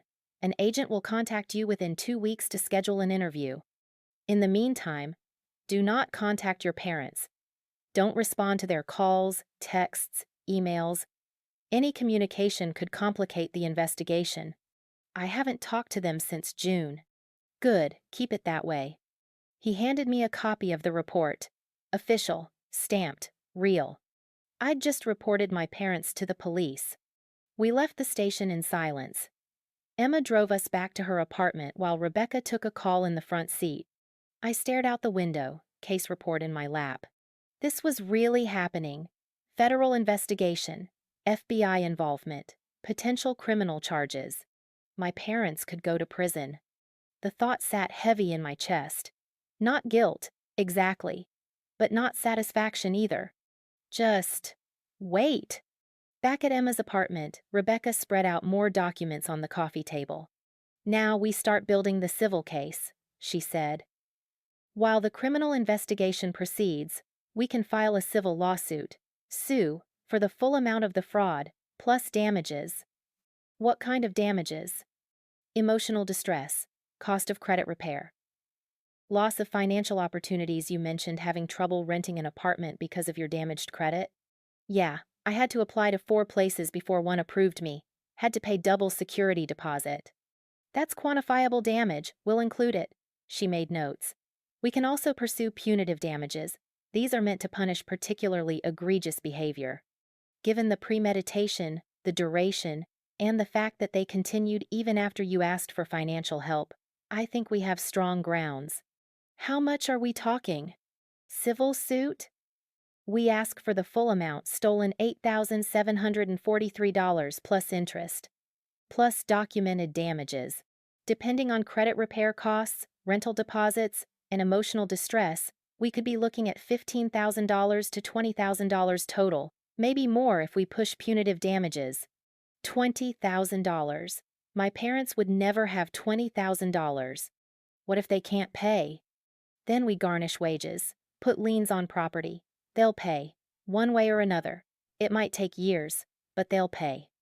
I thought about my childhood home, the peeling paint, the cracked driveway, the mortgage my parents barely kept up with. If we put a lien on the house, they could lose it. Jake would lose his childhood home because of what our parents did. He doesn't deserve that, I said quietly. Rebecca and Emma both looked at me. Jake, my brother. He's a victim of their favoritism too, in a way. They gave him everything and taught him the world owed him something. That's going to hurt him eventually. And if they lose the house. Sarah, Rebecca interrupted gently. Your brother is 20 years old. Your parents are adults. Their choices have consequences. That's not your responsibility. I know, I shook my head. I don't want to destroy them. I want them to face consequences. There's a difference. The consequences we're pursuing are proportional to what they did, Rebecca said. They committed fraud. They have to repay the money and face legal penalties. That's justice, not destruction. She was right. I knew she was right. So why did it still feel like I was the one doing something wrong? We spent the next 3 hours going through every detail of the civil case. Rebecca wanted bank statements showing my financial struggles during the time they were spending my credit. She wanted my work schedules from MIT to prove how many hours I'd worked. She wanted emails, texts, every piece of correspondence. We're building a narrative, she explained. Not just they stole money. We're showing the court who you are, what you sacrificed, how hard you worked. And we're showing who they are, parents who had the means to help but chose not to, who stole from their daughter to fund their son's lifestyle. By the time she left, I had a checklist of documents to gather and organize. Emma ordered pizza. We ate it on the couch, exhausted. You okay? She asked. I don't know. I picked at a piece of pepperoni. This is what I wanted. I wanted them to face consequences, but now that it's actually happening, you feel guilty. Yeah. Emma set down her slice. Sarah, listen to me. Guilt is what they conditioned you to feel. Every time you needed something, they made you feel guilty for asking. Every time you succeeded, they made you feel guilty for not giving Jake the spotlight. They trained you to feel responsible for their emotions, for their choices. I blinked back tears. But you're not responsible, she continued. They chose to commit fraud. They chose to lie. They chose to spend your money instead of helping you. You didn't make those choices, they did. And now they're facing consequences. That's not your fault. It still feels like I'm destroying my family. You're not destroying anything. They already did that. You're just documenting the ruins. That night, alone in Emma's guest room, I pulled up the spreadsheet one more time. 18 months of charges. Every single one benefiting Jake while I struggled. I thought about my mother's voice on the phone after graduation. That's not fair. Jake needed this. I thought about my father at the kitchen table. What do you want us to do, Sarah? I thought about the empty seats. The $50. The text sent at 6:14 a.m. while they boarded a plane purchased with my stolen credit. Emma was right. I wasn't destroying my family. They'd already done that themselves. I was just making sure someone finally admitted it. I closed the laptop and pulled out my phone, opened the Notes app and started writing. Things I know. My parents committed federal crimes. I have proof. I deserve justice. This is not my fault. I am not responsible for their choices. I am not responsible for the consequences of their choices. I am allowed to protect myself. I am allowed to be angry. I am allowed to pursue legal action. I am enough. I have always been enough. I read the list 3 times. Then I added one more. I am going to win. I turned off the light and went to sleep. Tomorrow, I'd keep building the case. But tonight, for the first time in weeks, I felt like maybe I was going to be okay. The FBI called on July 19th. Special Agent Caroline Chen. No relation, she clarified immediately, though the coincidence made me laugh for the first time in days. Miss Chen Sarah, I've been assigned to your case. I've reviewed the police report and supporting evidence. I'd like to meet with you next week to go through everything in detail. We scheduled for July 25th. Federal Building downtown. Bring all evidence. After I hung up, Emma found me staring at my phone in the kitchen. FBI? She asked. FBI. Shit just got real. It's been real. I set down my phone. But yeah, federal agents. My parents are going to be interviewed by federal agents. The thought should have brought satisfaction. Instead, it just felt surreal. 3 days later, an envelope arrived at Emma's apartment. Forwarded from my old MIT address. Expensive cardstock. Embossed lettering. I opened it. You are cordially invited to the MIT Annual Donor Recognition Gala. The 20th of March 2025. Honoring scholarship recipients and celebrating academic excellence. MIT Media Lab, Bardos Theater. Featured speakers include select scholarship recipients who exemplify MIT's commitment to innovation and perseverance. My hands started shaking before I finished reading. A handwritten note was paper-clipped to the invitation. Sarah, we'd be honored if you'd speak at this year's gala. Your story, working multiple jobs while maintaining a 4, conducting research, graduating with honors, represents exactly what our scholarship program aims to support. 5 minutes on stage. Your choice of topic. Let me know by August 15th. Dean Morrison. 5 minutes. On stage. At a donor gala. With 200 people watching. I showed Emma. She read it twice. Looked up at me with wide eyes. Are you thinking what I'm thinking? That depends on what you're thinking.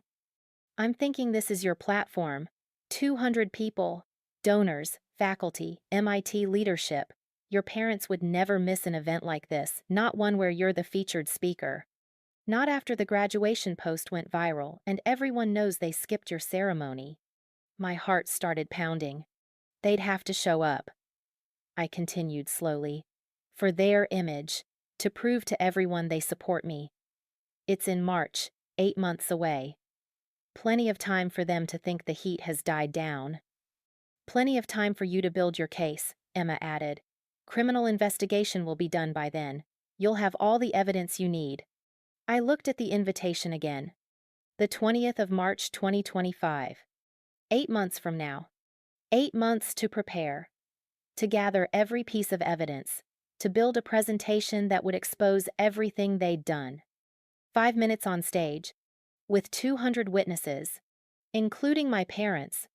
I need to talk to Rebecca, I said. Rebecca loved the idea.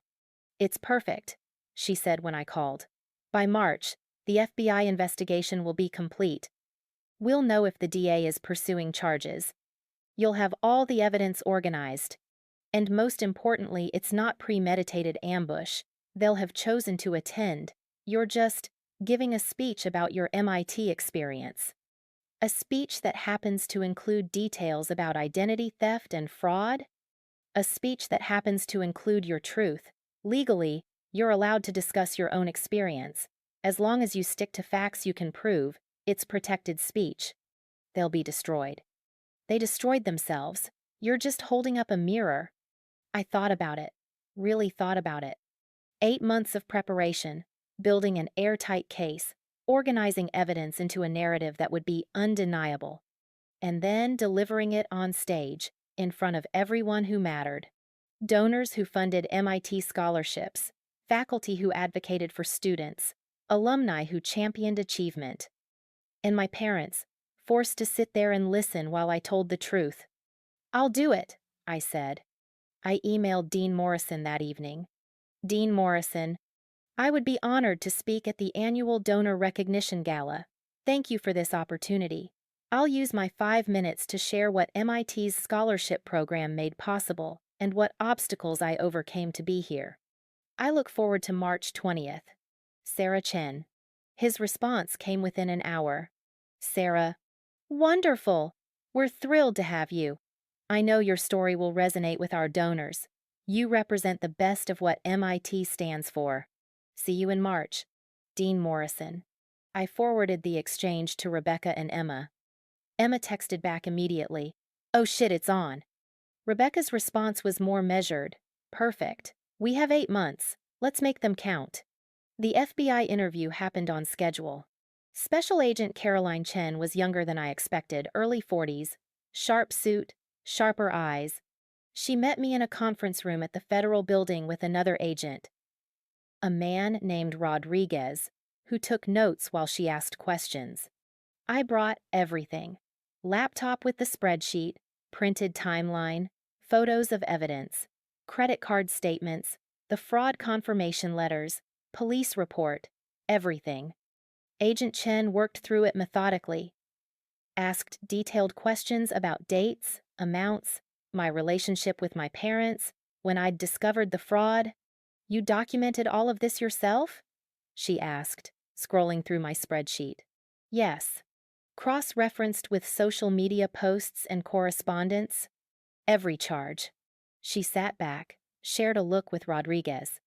Miss Chen, in my 8 years investigating financial fraud, I've never seen a victim compile evidence this thoroughly.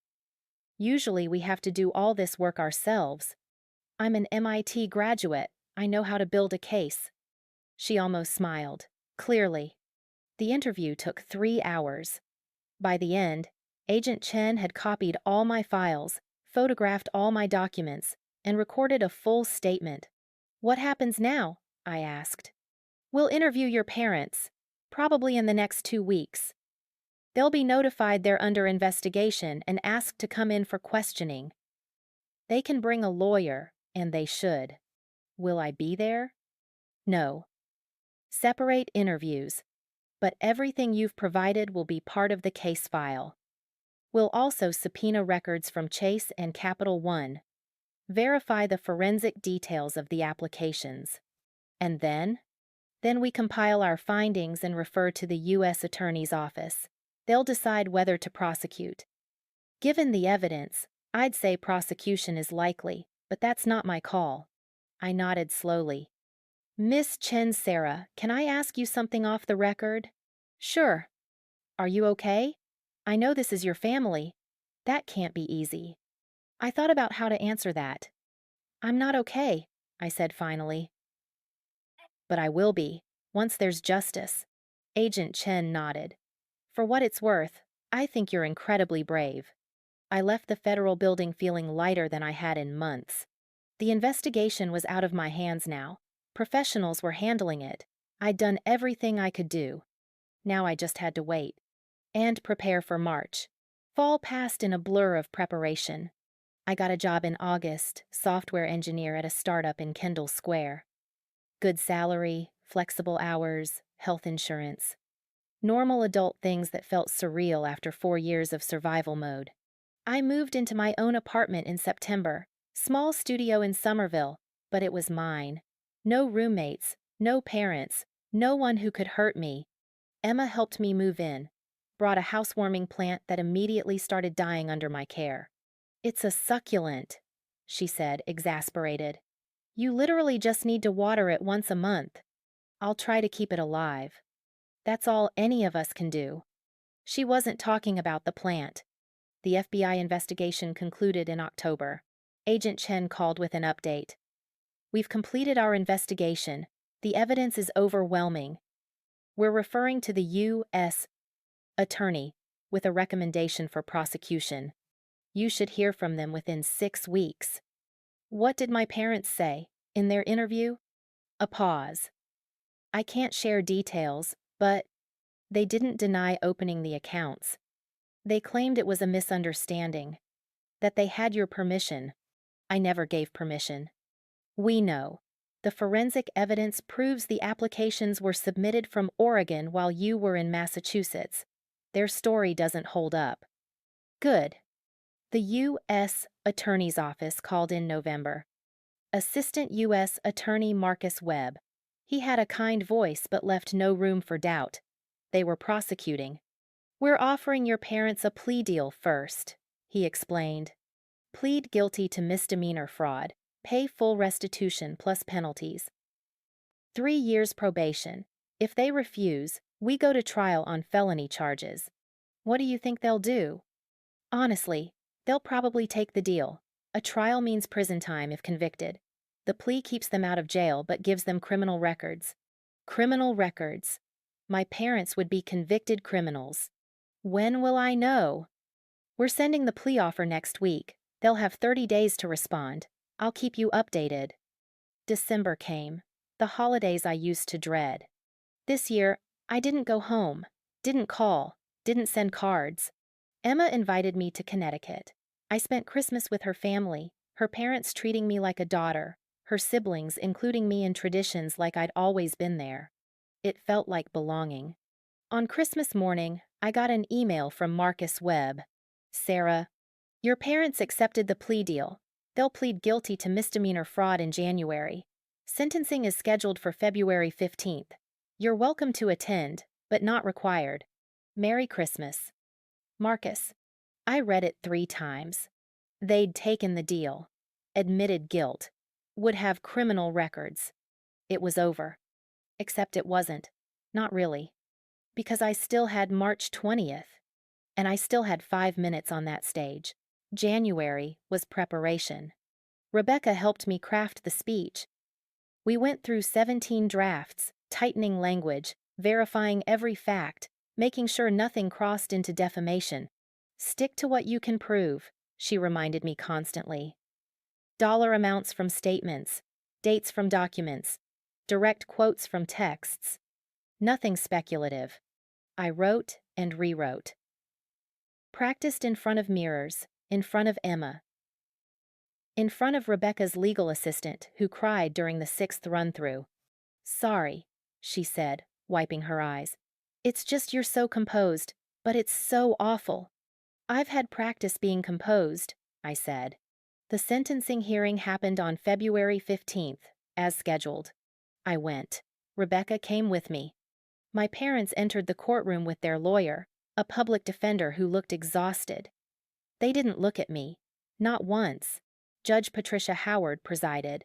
She reviewed the plea agreement, asked my parents if they understood they were admitting to committing fraud against their daughter. Yes, Your Honor, my mother whispered. Yes, my father said. Judge Howard looked at them for a long moment. I'm accepting this plea agreement, but I want to be clear. What you did was unconscionable. You violated your daughter's trust. You stole her identity. You jeopardized her financial future for your own convenience. My mother was crying silently. You will each serve 6 months of house arrest, followed by 30 months of probation.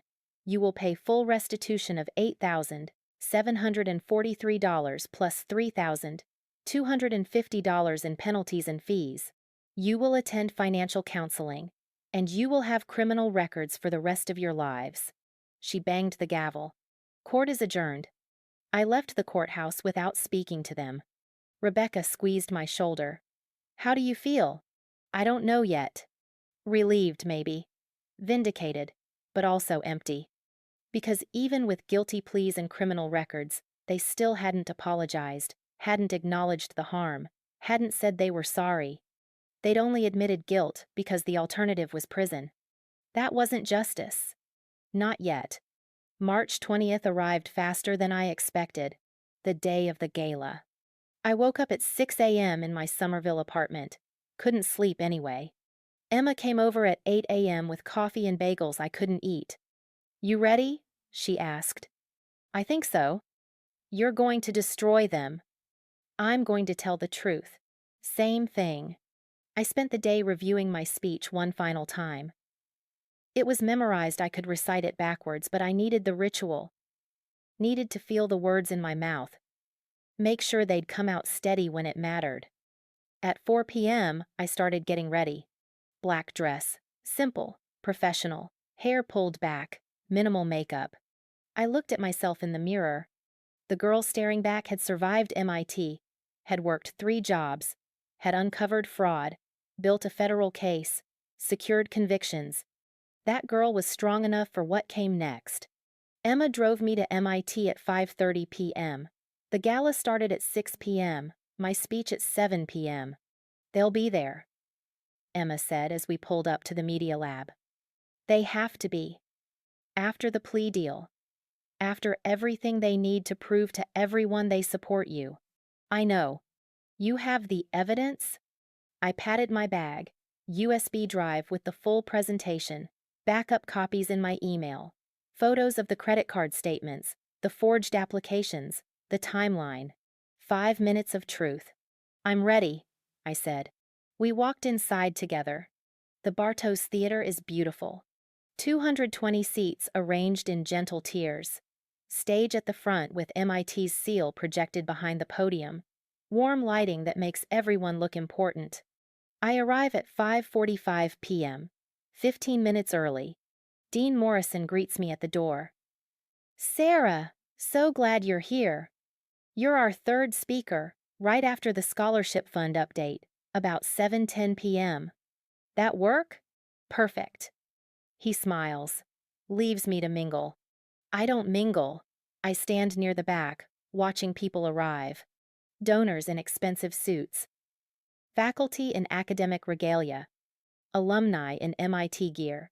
Students in business casual, trying to look professional. At 6:07 p.m., my parents walk in. They're dressed nicely. Dad in a suit I've never seen before. Mom in a blue dress with pearl earrings. They look like normal parents.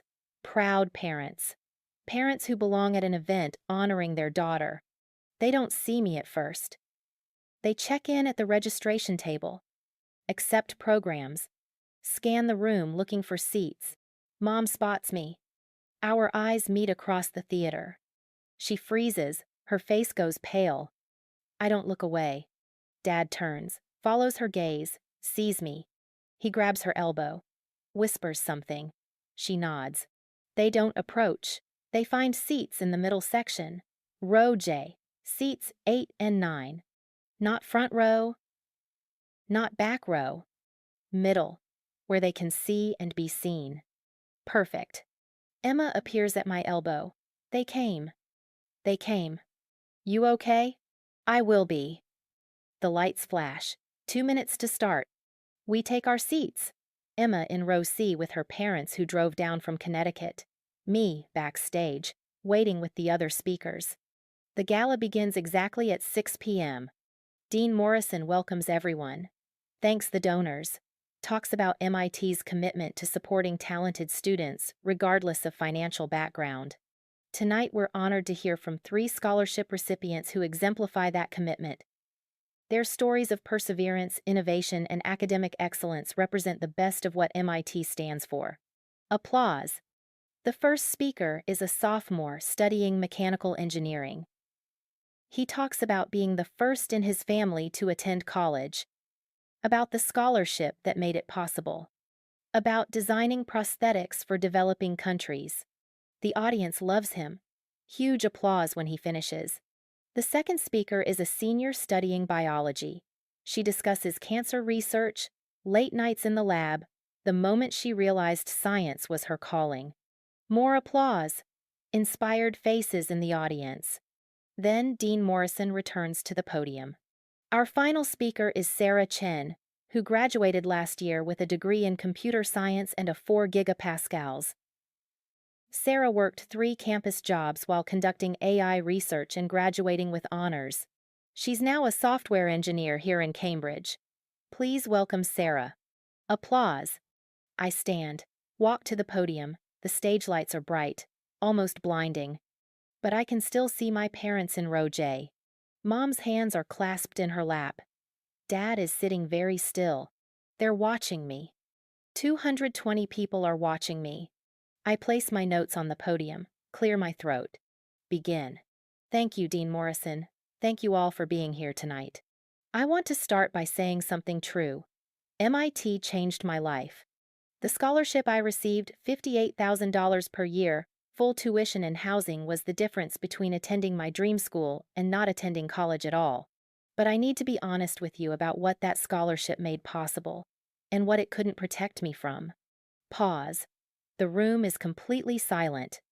I worked 3 jobs at MIT: library circulation desk, dining hall server, computer lab monitor. 26 hours per week on top of a full course load. I slept 4 to 5 hours per night. I ate instant ramen and leftover dining hall food. I wore the same 6 outfits on rotation. I did this because even with a full scholarship, I couldn't afford not to, because my parents couldn't help me financially. Or wouldn't. I wasn't sure which until 18 months after I started at MIT. I pull up the first slide on the screen behind me. A timeline. The 12th of January 2023, my junior year. Someone opened a Chase Freedom credit card in my name. I didn't know about it. I didn't authorize it. I only discovered it 3 months after graduation when a collections call came through. Murmurs in the audience. My parents haven't moved. The card was opened using my social security number, my date of birth, my MIT address. The application was submitted from Beaverton, Oregon, my hometown, where my parents live. Next slide. The forged application with my mother's handwriting visible. Someone in the audience gasps. This is the application. That's my information, but not my signature. Over the next 18 months, $3,104 was charged to this card. Laptop for my brother. Furniture for his dorm room. Spring break expenses.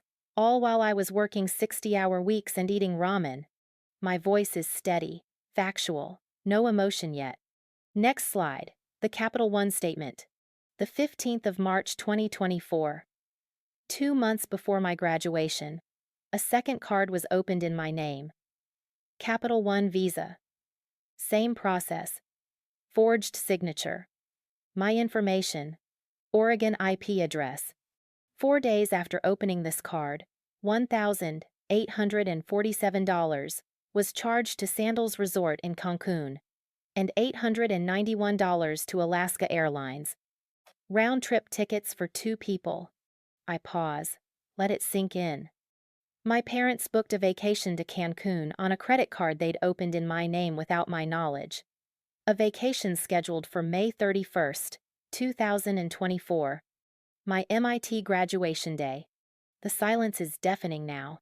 I look directly at my parents. Mom's face is ghost white. Dad won't look up. Some of you saw the viral post from my graduation. The empty seats. The boarding passes I placed where my parents should have been sitting. 2.1 million people saw that moment. What they didn't see was the text I received at 6:14 that morning. Next slide. Screenshot of the text messages, time-stamped. I read them aloud. Sarah, honey, I'm so sorry, but we can't make it today. Jake really needs this trip. We left you $50 on your Venmo for a nice dinner. Congratulations, sweetie. We're so proud of you. $50. For 4 years at MIT. For a 4 gigapascals. For 3 jobs and 5 hours of sleep and ramen for 2 years. $50 sent from an airport while they boarded a plane paid for with my stolen credit. Someone in the front row is crying. Emma's mother has her hand over her mouth. My parents still aren't moving. But Mom is crying now, silent tears running down her face. I don't stop. Over 18 months, my parents charged $8,743 to credit cards opened in my name. Every single charge benefited my brother. Not one charge was for me. During this same time, I sent them emails asking for help. Small amounts, $300 for a laptop when mine died, $400 for textbooks. They said no every time. Said money was tight. Money wasn't tight. They were spending mine. Next slide. Side-by-side screenshots. My emails asking for help dated next to credit card charges for Jake. The audience is reacting now. Whispers. Gasps. Someone says Jesus Christ. Loud enough to hear. I discovered all of this on Thanksgiving 2024. Filed fraud reports with both banks. Both confirmed unauthorized use. Both referred to law enforcement. I filed a police report on the 13th of January, 2025. Case number 2025 to 47. Cambridge Police Department. The FBI investigated. The U.S. Attorney's Office prosecuted. On the 15th of February 2025, my parents pleaded guilty to fraud. They have criminal records now. 6 months house arrest, 3 years probation, full restitution ordered. Final slide. The court sentencing order. Official seal visible. The room erupts. Not applause, shock. Conversations breaking out. People turning to look at Row J.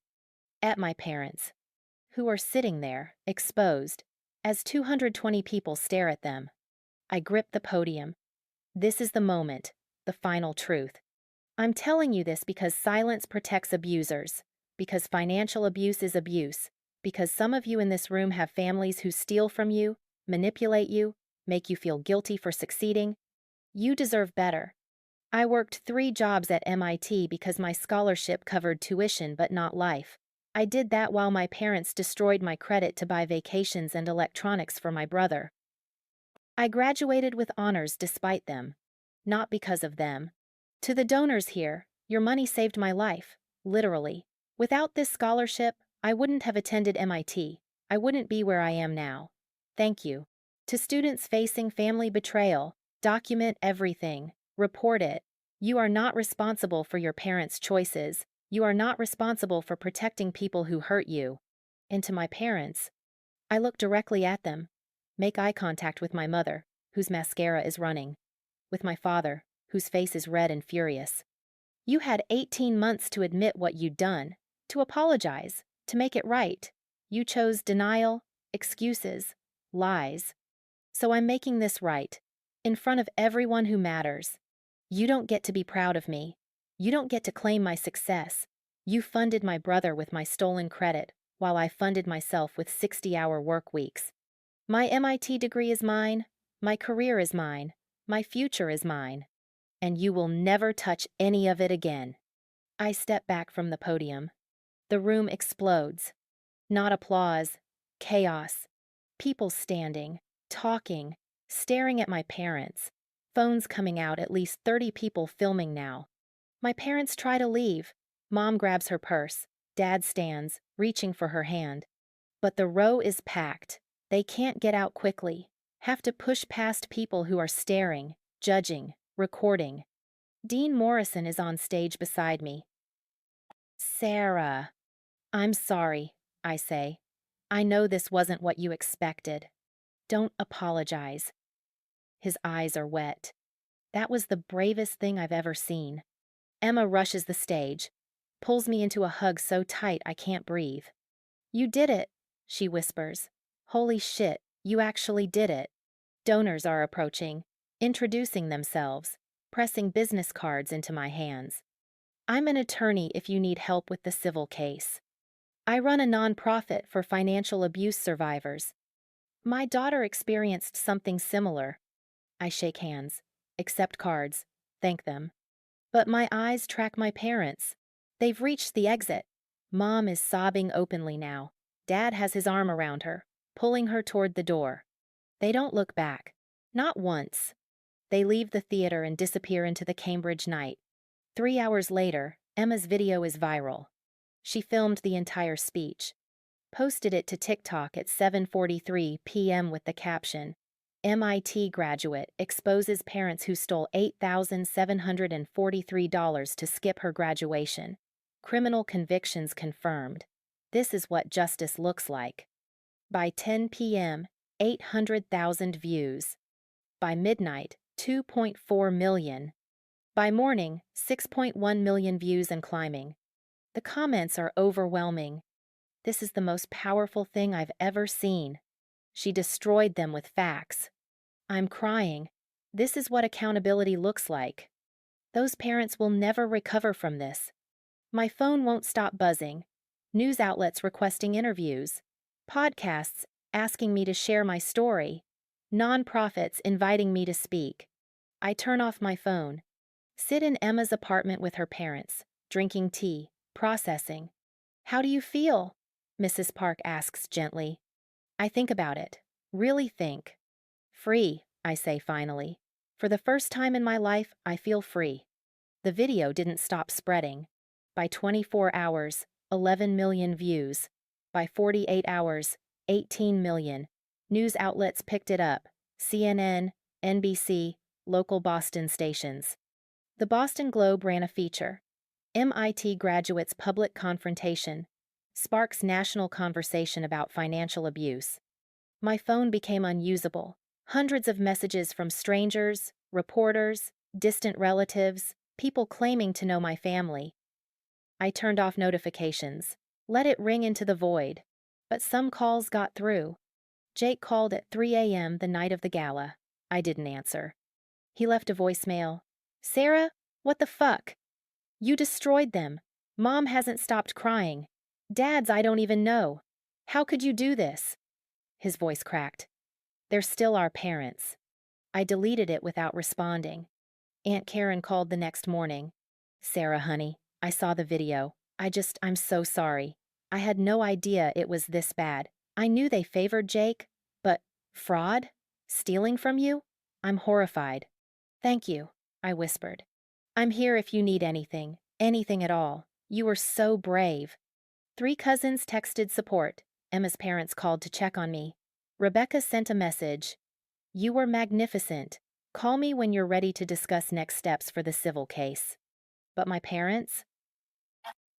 Not a call, not a text, not an apology. Just silence from the people who owed me everything. The legal aftermath. The civil lawsuit moved quickly after the gala. Rebecca filed in early April, suing my parents for $8,743 in stolen funds plus $6,200 in damages. Credit repair costs, rental application fees I'd paid due to damaged credit, emotional distress and legal fees, total $14,943. "We're also requesting punitive damages," Rebecca explained during our meeting. "The court can add additional penalties for particularly egregious behavior. Given the premeditation, the duration, and now the public evidence from your speech, I'm asking for $10,000 in punitives." $25,000 total? They won't have it. We'll garnish wages, put a lien on their house if necessary. But yes, I want them to feel the financial pain you felt. My parents hired a lawyer, tried to fight it. Their attorney argued the criminal case should satisfy all claims, that pursuing civil damages was piling on. The judge disagreed. The defendants admitted to committing fraud against their daughter, Judge Patricia Howard stated at the hearing in June. Criminal restitution covers the stolen amount. Civil damages cover harm caused. These are separate. The lawsuit proceeds. Trial was set for September 2025. But we never made it to trial. In August, 2 weeks before the court date, my parents' attorney contacted Rebecca with a settlement offer. They'd pay $18,000, the full amount requested, minus $7,000, if I'd agree to drop the case and sign a non-disparagement agreement. "They want you to stop talking about this publicly," Rebecca explained. "The non-disparagement clause would prevent you from discussing the case in media, on social media, anywhere." "No." "I thought you'd say that. What if we negotiate? Keep the $18,000 offer but remove the non-disparagement clause?" I thought about it. $18,000 was more than I'd requested. It would cover everything and then some. And I didn't need to be silenced. The story was already public. The video had 30 million views. Staying quiet wouldn't undo that. "Negotiate," I said. "But I want the payment plan documented. If they miss payments, the full $25,000 becomes due immediately." Rebecca smiled. Done. The settlement was finalized on the 28th of August 2025. My parents agreed to pay $18,000, $3,000 immediately, then $300 per month for 50 months. If they missed 2 consecutive payments, the remaining balance plus the original $7,000 would become due immediately, and I could pursue wage garnishment. They signed. I signed. The case was closed. I received the first $3,000 payment on September 3rd. Direct deposit, no note. No apology, Just money appearing in my account like it meant nothing. It meant everything. The family split. The fallout wasn't immediate, it was gradual, a slow fracturing that took months to fully manifest. Jake stopped speaking to me first. After that initial voicemail the night of the gala, nothing. He unfollowed me on social media, blocked my number, chose sides without hesitation. I wasn't surprised. Jake had been the golden child his entire life. Of course he'd defend the parents who gave him everything, even if that everything came from stolen credit. My father's response came through his lawyer. A formal letter in July requesting I never contact him again. Your father feels the public humiliation has irreparably damaged your relationship. He asks that you respect his boundaries and cease all communication. His boundaries, after violating mine for 18 months. I laughed when I read it. Then I cried. Then I filed it away and moved on. My mother was more complicated. She sent an email 3 weeks after the gala. Subject line: please read this. Sarah, I don't know what to say. I'm sorry doesn't feel like enough. What we did was wrong. I know that now. I've known it for a while, but I kept telling myself we'd pay you back, that it would be okay. It wasn't okay. Nothing about this is okay. Jake is angry with you. Your father won't say your name. I'm stuck in the middle of this family falling apart, and I don't know how to fix it. Can we talk, please? I need to explain. I need you to understand why. I stopped reading there. Deleted it. She sent 4 more emails over the next 2 months. I deleted all of them without reading past the first lines. Understanding why wouldn't change what she'd done. Explanations weren't apologies, and apologies without changed behavior meant nothing. But some families stayed. Aunt Karen, my mother's younger sister, became one of my strongest supporters. She'd testified during the FBI investigation about favoritism she'd witnessed growing up. After the gala, she called weekly just to check in. Your mother is my sister, and I love her, she told me in June. But what she did was unforgivable. You don't steal from your child. You don't lie to them. You don't choose one kid over the other like that. Does she know you talk to me? Yes. She asked me to stop. I told her no. A pause. Sarah, you're not the one who broke this family. They did. Don't ever let anyone convince you otherwise. My maternal grandmother, Grandma Helen, sent a check for $5,000 in April with a note. For what they stole. I'm ashamed of my daughter. I'm proud of you. I cried for an hour after opening that envelope. Extended family split predictably. Dad's side chose him, parents, protect parents, they said. I was ungrateful, vindictive, airing private matters publicly. I blocked most of them. Mom's side was more divided. 3 cousins reached out with support. 2 ghosted me. Aunt Karen remained constant. Uncle Tim, Dad's brother, surprised everyone by sending a message in May. I always knew your parents played favorites, but I didn't know about the fraud until the video. What they did was wrong. I'm sorry I didn't see it sooner. I'm here if you need anything. He invited me to Thanksgiving 2025. I accepted. The holidays were different that year. No obligation to see people who'd hurt me. No forced smiles at dinners where I wasn't wanted. No pretending everything was fine.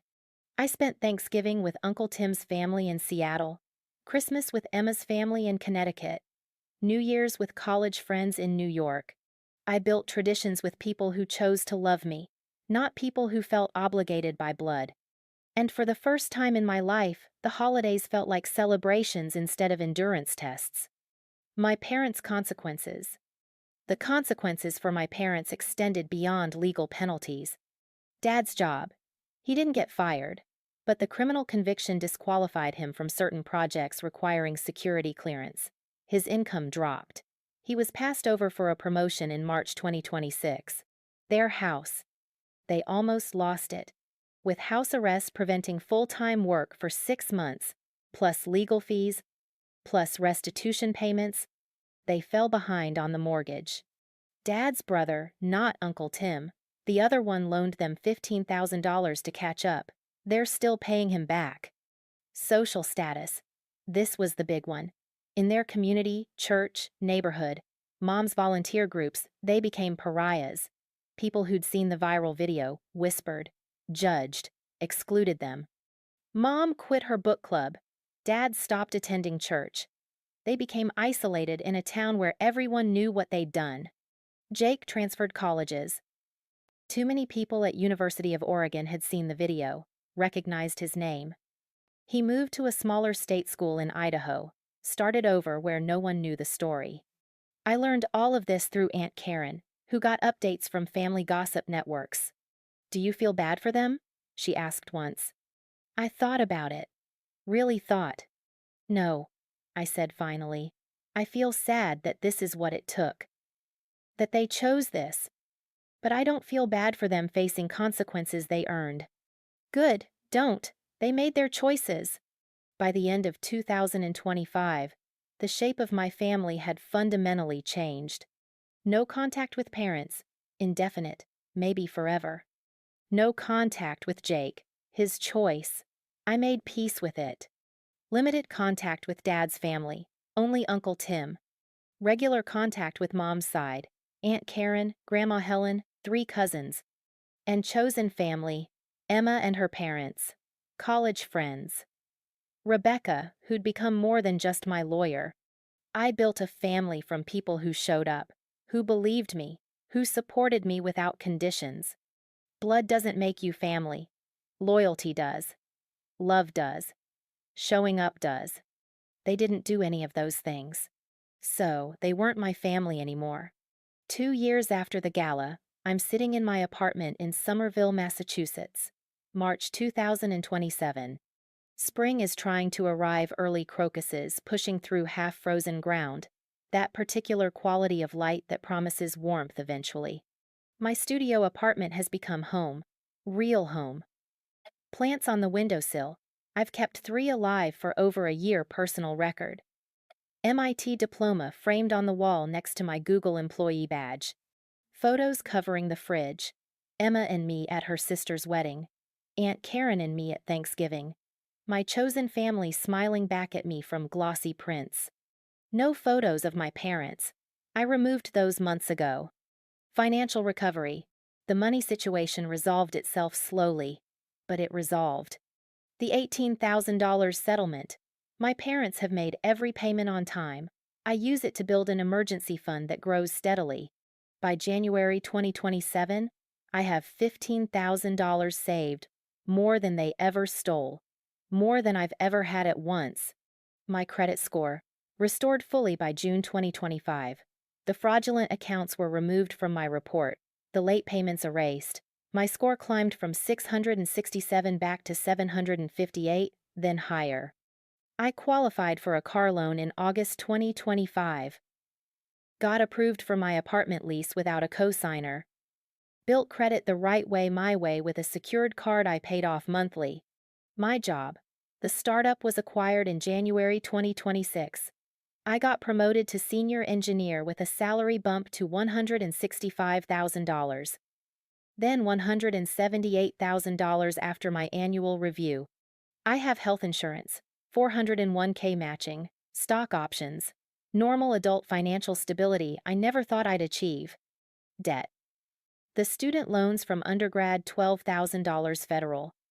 The only amount I'd borrowed, paid off completely in March 2026. I made the final payment on what would have been graduation day. Closed the account.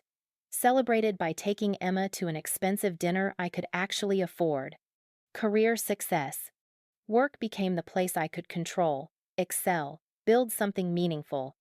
I'm on track to make Senior Engineer 2 by end of 2027. I've published 2 more research papers, follow-ups to my MIT thesis that got cited in industry journals. I spoke at 3 conferences about AI accessibility applications. Got invited to mentor junior engineers. My manager nominated me for the company's Innovative Impact Award. I won. Stood on stage in front of 300 employees while they announced my name and project. Felt proud without needing anyone from my childhood to validate it. Emma jokes that I'm thriving to spite them. She's not wrong. Every success is proof they couldn't destroy me. Every promotion is evidence that I didn't need them. Every paycheck is louder than their $50 Venmo. Relationships rebuilt. Jake and I haven't spoken since the gala. 2 years of silence. No birthdays acknowledged. No holidays shared. Nothing. I'm okay with it. He made his choice. I made mine. Maybe someday we'll talk when he's ready to acknowledge what happened without defending them. Maybe we won't. Either way, I've stopped waiting. Aunt Karen has become the mother figure I needed. We video chat weekly. She visited Boston twice in 2026. Once for my birthday, once just because. She's planning to come for a week in July 2027. We're going to Maine, renting a cabin, doing the family vacation thing properly. Grandma Helen is 78 now. I call her every Sunday. She tells me stories about Mom as a kid, helps me understand how someone becomes a person who steals from their daughter, doesn't excuse it, just contextualizes it, helps me process. Emma is still my best friend. She moved to a bigger apartment in Brookline. I have a key. We do Sunday brunch every week without fail. She's dating someone serious now, a graphic designer named Marcus who makes her laugh. I like him. He treats her well, knows the whole story and never makes it weird. And then there's Ryan. I met him through work in October 2025. He's a UX designer, funny, kind, patient. We started dating in January 2026. I told him about my family on our fourth date because I needed him to understand why I flinched at certain questions about my childhood. He listened, didn't judge, said, "That explains why you're so independent and why you fact-check everything I say." "I've been lied to a lot," I said. "I won't lie to you, ever, even if the truth is hard." He hasn't. In 14 months of dating, he's been honest about everything. His own messy family, his anxiety, the things that scare him about relationships. We're not perfect, but we're healthy. He respects my boundaries. I respect his. We're building something together that doesn't require me to sacrifice myself. That's what love is supposed to look like. Emotional healing. Therapy has been crucial. I started in April 2025 with a therapist named Dr. Patricia Reeves, who specializes in family trauma and financial abuse. She diagnosed me with complex PTSD in June 2025, years of childhood emotional neglect compounded by the acute betrayal of the fraud and graduation abandonment. We've worked through it systematically, processing the grief of losing parents I never really had, learning to set boundaries without guilt, rebuilding my sense of self-worth, independent of achievement. You tied your value to your accomplishments because that's the only time your parents paid attention, Dr. Reeves explained early on. MIT, 4, research publications, those were currencies you hoped would buy their love. But love isn't transactional, you can't earn it, it's freely given, or it's not love. That hit hard, still hits hard. I'm learning to value myself outside of achievements, to rest without guilt, to exist without constantly proving I deserve to take up space. It's slow. Some days I backslide, but I'm better than I was. The public advocacy piece surprised me. After the gala video went viral, organizations started reaching out. Financial abuse nonprofits, college student support groups, legal aid clinics. They wanted me to speak, to share my story, to help others recognize and escape similar situations. I said yes, carefully, selectively. I've spoken at 4 events since March 2025. Shared my story with university students, abuse survivors, legal professionals. Every time, someone approaches me afterward with tears in their eyes. That's my story too. I thought I was alone. You're not alone. That's the message I repeat. You're not alone. Document everything. Report it. You deserve justice. One woman I spoke to at Boston University in October 2026 filed a police report against her mother for credit card fraud 2 weeks after hearing my speech. She called to thank me, said I gave her permission to protect herself. That meant more than any promotion or award ever could. Current relationship status. My parents and I have had zero contact since the gala. No emails, no calls, no attempts at reconciliation beyond my mother's initial emails that I deleted. I don't miss them. That's the truth that took me longest to accept. I miss the idea of parents, the fantasy of who they could have been, but the actual people, the ones who stole from me, lied to me, chose my brother over me at every turn, I don't miss them at all. Sometimes I feel guilty about that. Society tells you you're supposed to love your parents unconditionally. Forgive them, give them chances. But Dr. Reeves reminds me, forgiveness isn't mandatory. Some things are unforgivable. You're allowed to protect yourself from people who harm you, even if they're family, especially if they're family. So I protect myself. I maintain no contact. I build a life that doesn't include them. And I'm happier than I've ever been. Final reflection. On the 20th of March, 2027, exactly 2 years after the gala, I visit MIT campus. It's a Saturday. Spring break. Campus is quiet, only a few students wandering through courtyards. I walk to Kresge Auditorium, stand in front of the building where I gave that speech. 2 years. It feels like a lifetime, and yesterday simultaneously. I think about who I was that night. Terrified but determined, broken but rebuilding, angry but channeling that anger into justice. I think about who I am now, healed, stable, successful, free. The girl who placed boarding passes on empty seats would be proud of the woman standing here now. I pull out my phone, text Emma, at MIT, 2-year anniversary of the gala, feeling grateful. She responds immediately, "You changed your life that night. Proud of you. Brunch tomorrow? Always." I take one last look at Kresge Auditorium. Then I walk away. Forward. Always forward. Lessons learned. If I could tell my 7-year-old self anything, the girl who got that MIT acceptance letter and believed her parents when they promised they'd be there, I'd say this. Achievement isn't about making your family proud. It's about making yourself proud. Financial abuse is abuse. Family doesn't make it okay. Report it, document it, protect yourself. No contact isn't failure. It's self-preservation. You don't owe forgiveness to people who won't acknowledge harm. Blood doesn't make you family. Chosen family, the people who show up, who believe you, who support you without conditions, that's real family. You can't earn love from people who don't have it to give. Stop trying. Save that energy for yourself. Justice feels better than revenge. Build your case. Let the system work. Watch consequences unfold. And finally, you are enough. You have always been enough. Anyone who made you feel otherwise was wrong. I graduated from MIT with a 4 gigapascals. I built a 6-figure career. I have people who love me without conditions. I have stability, safety, freedom. I did all of this without them, despite them, in defiance of their attempts to steal not just my money but my future. My MIT degree is mine. My career is mine. My life is mine. And they will never touch any of it again.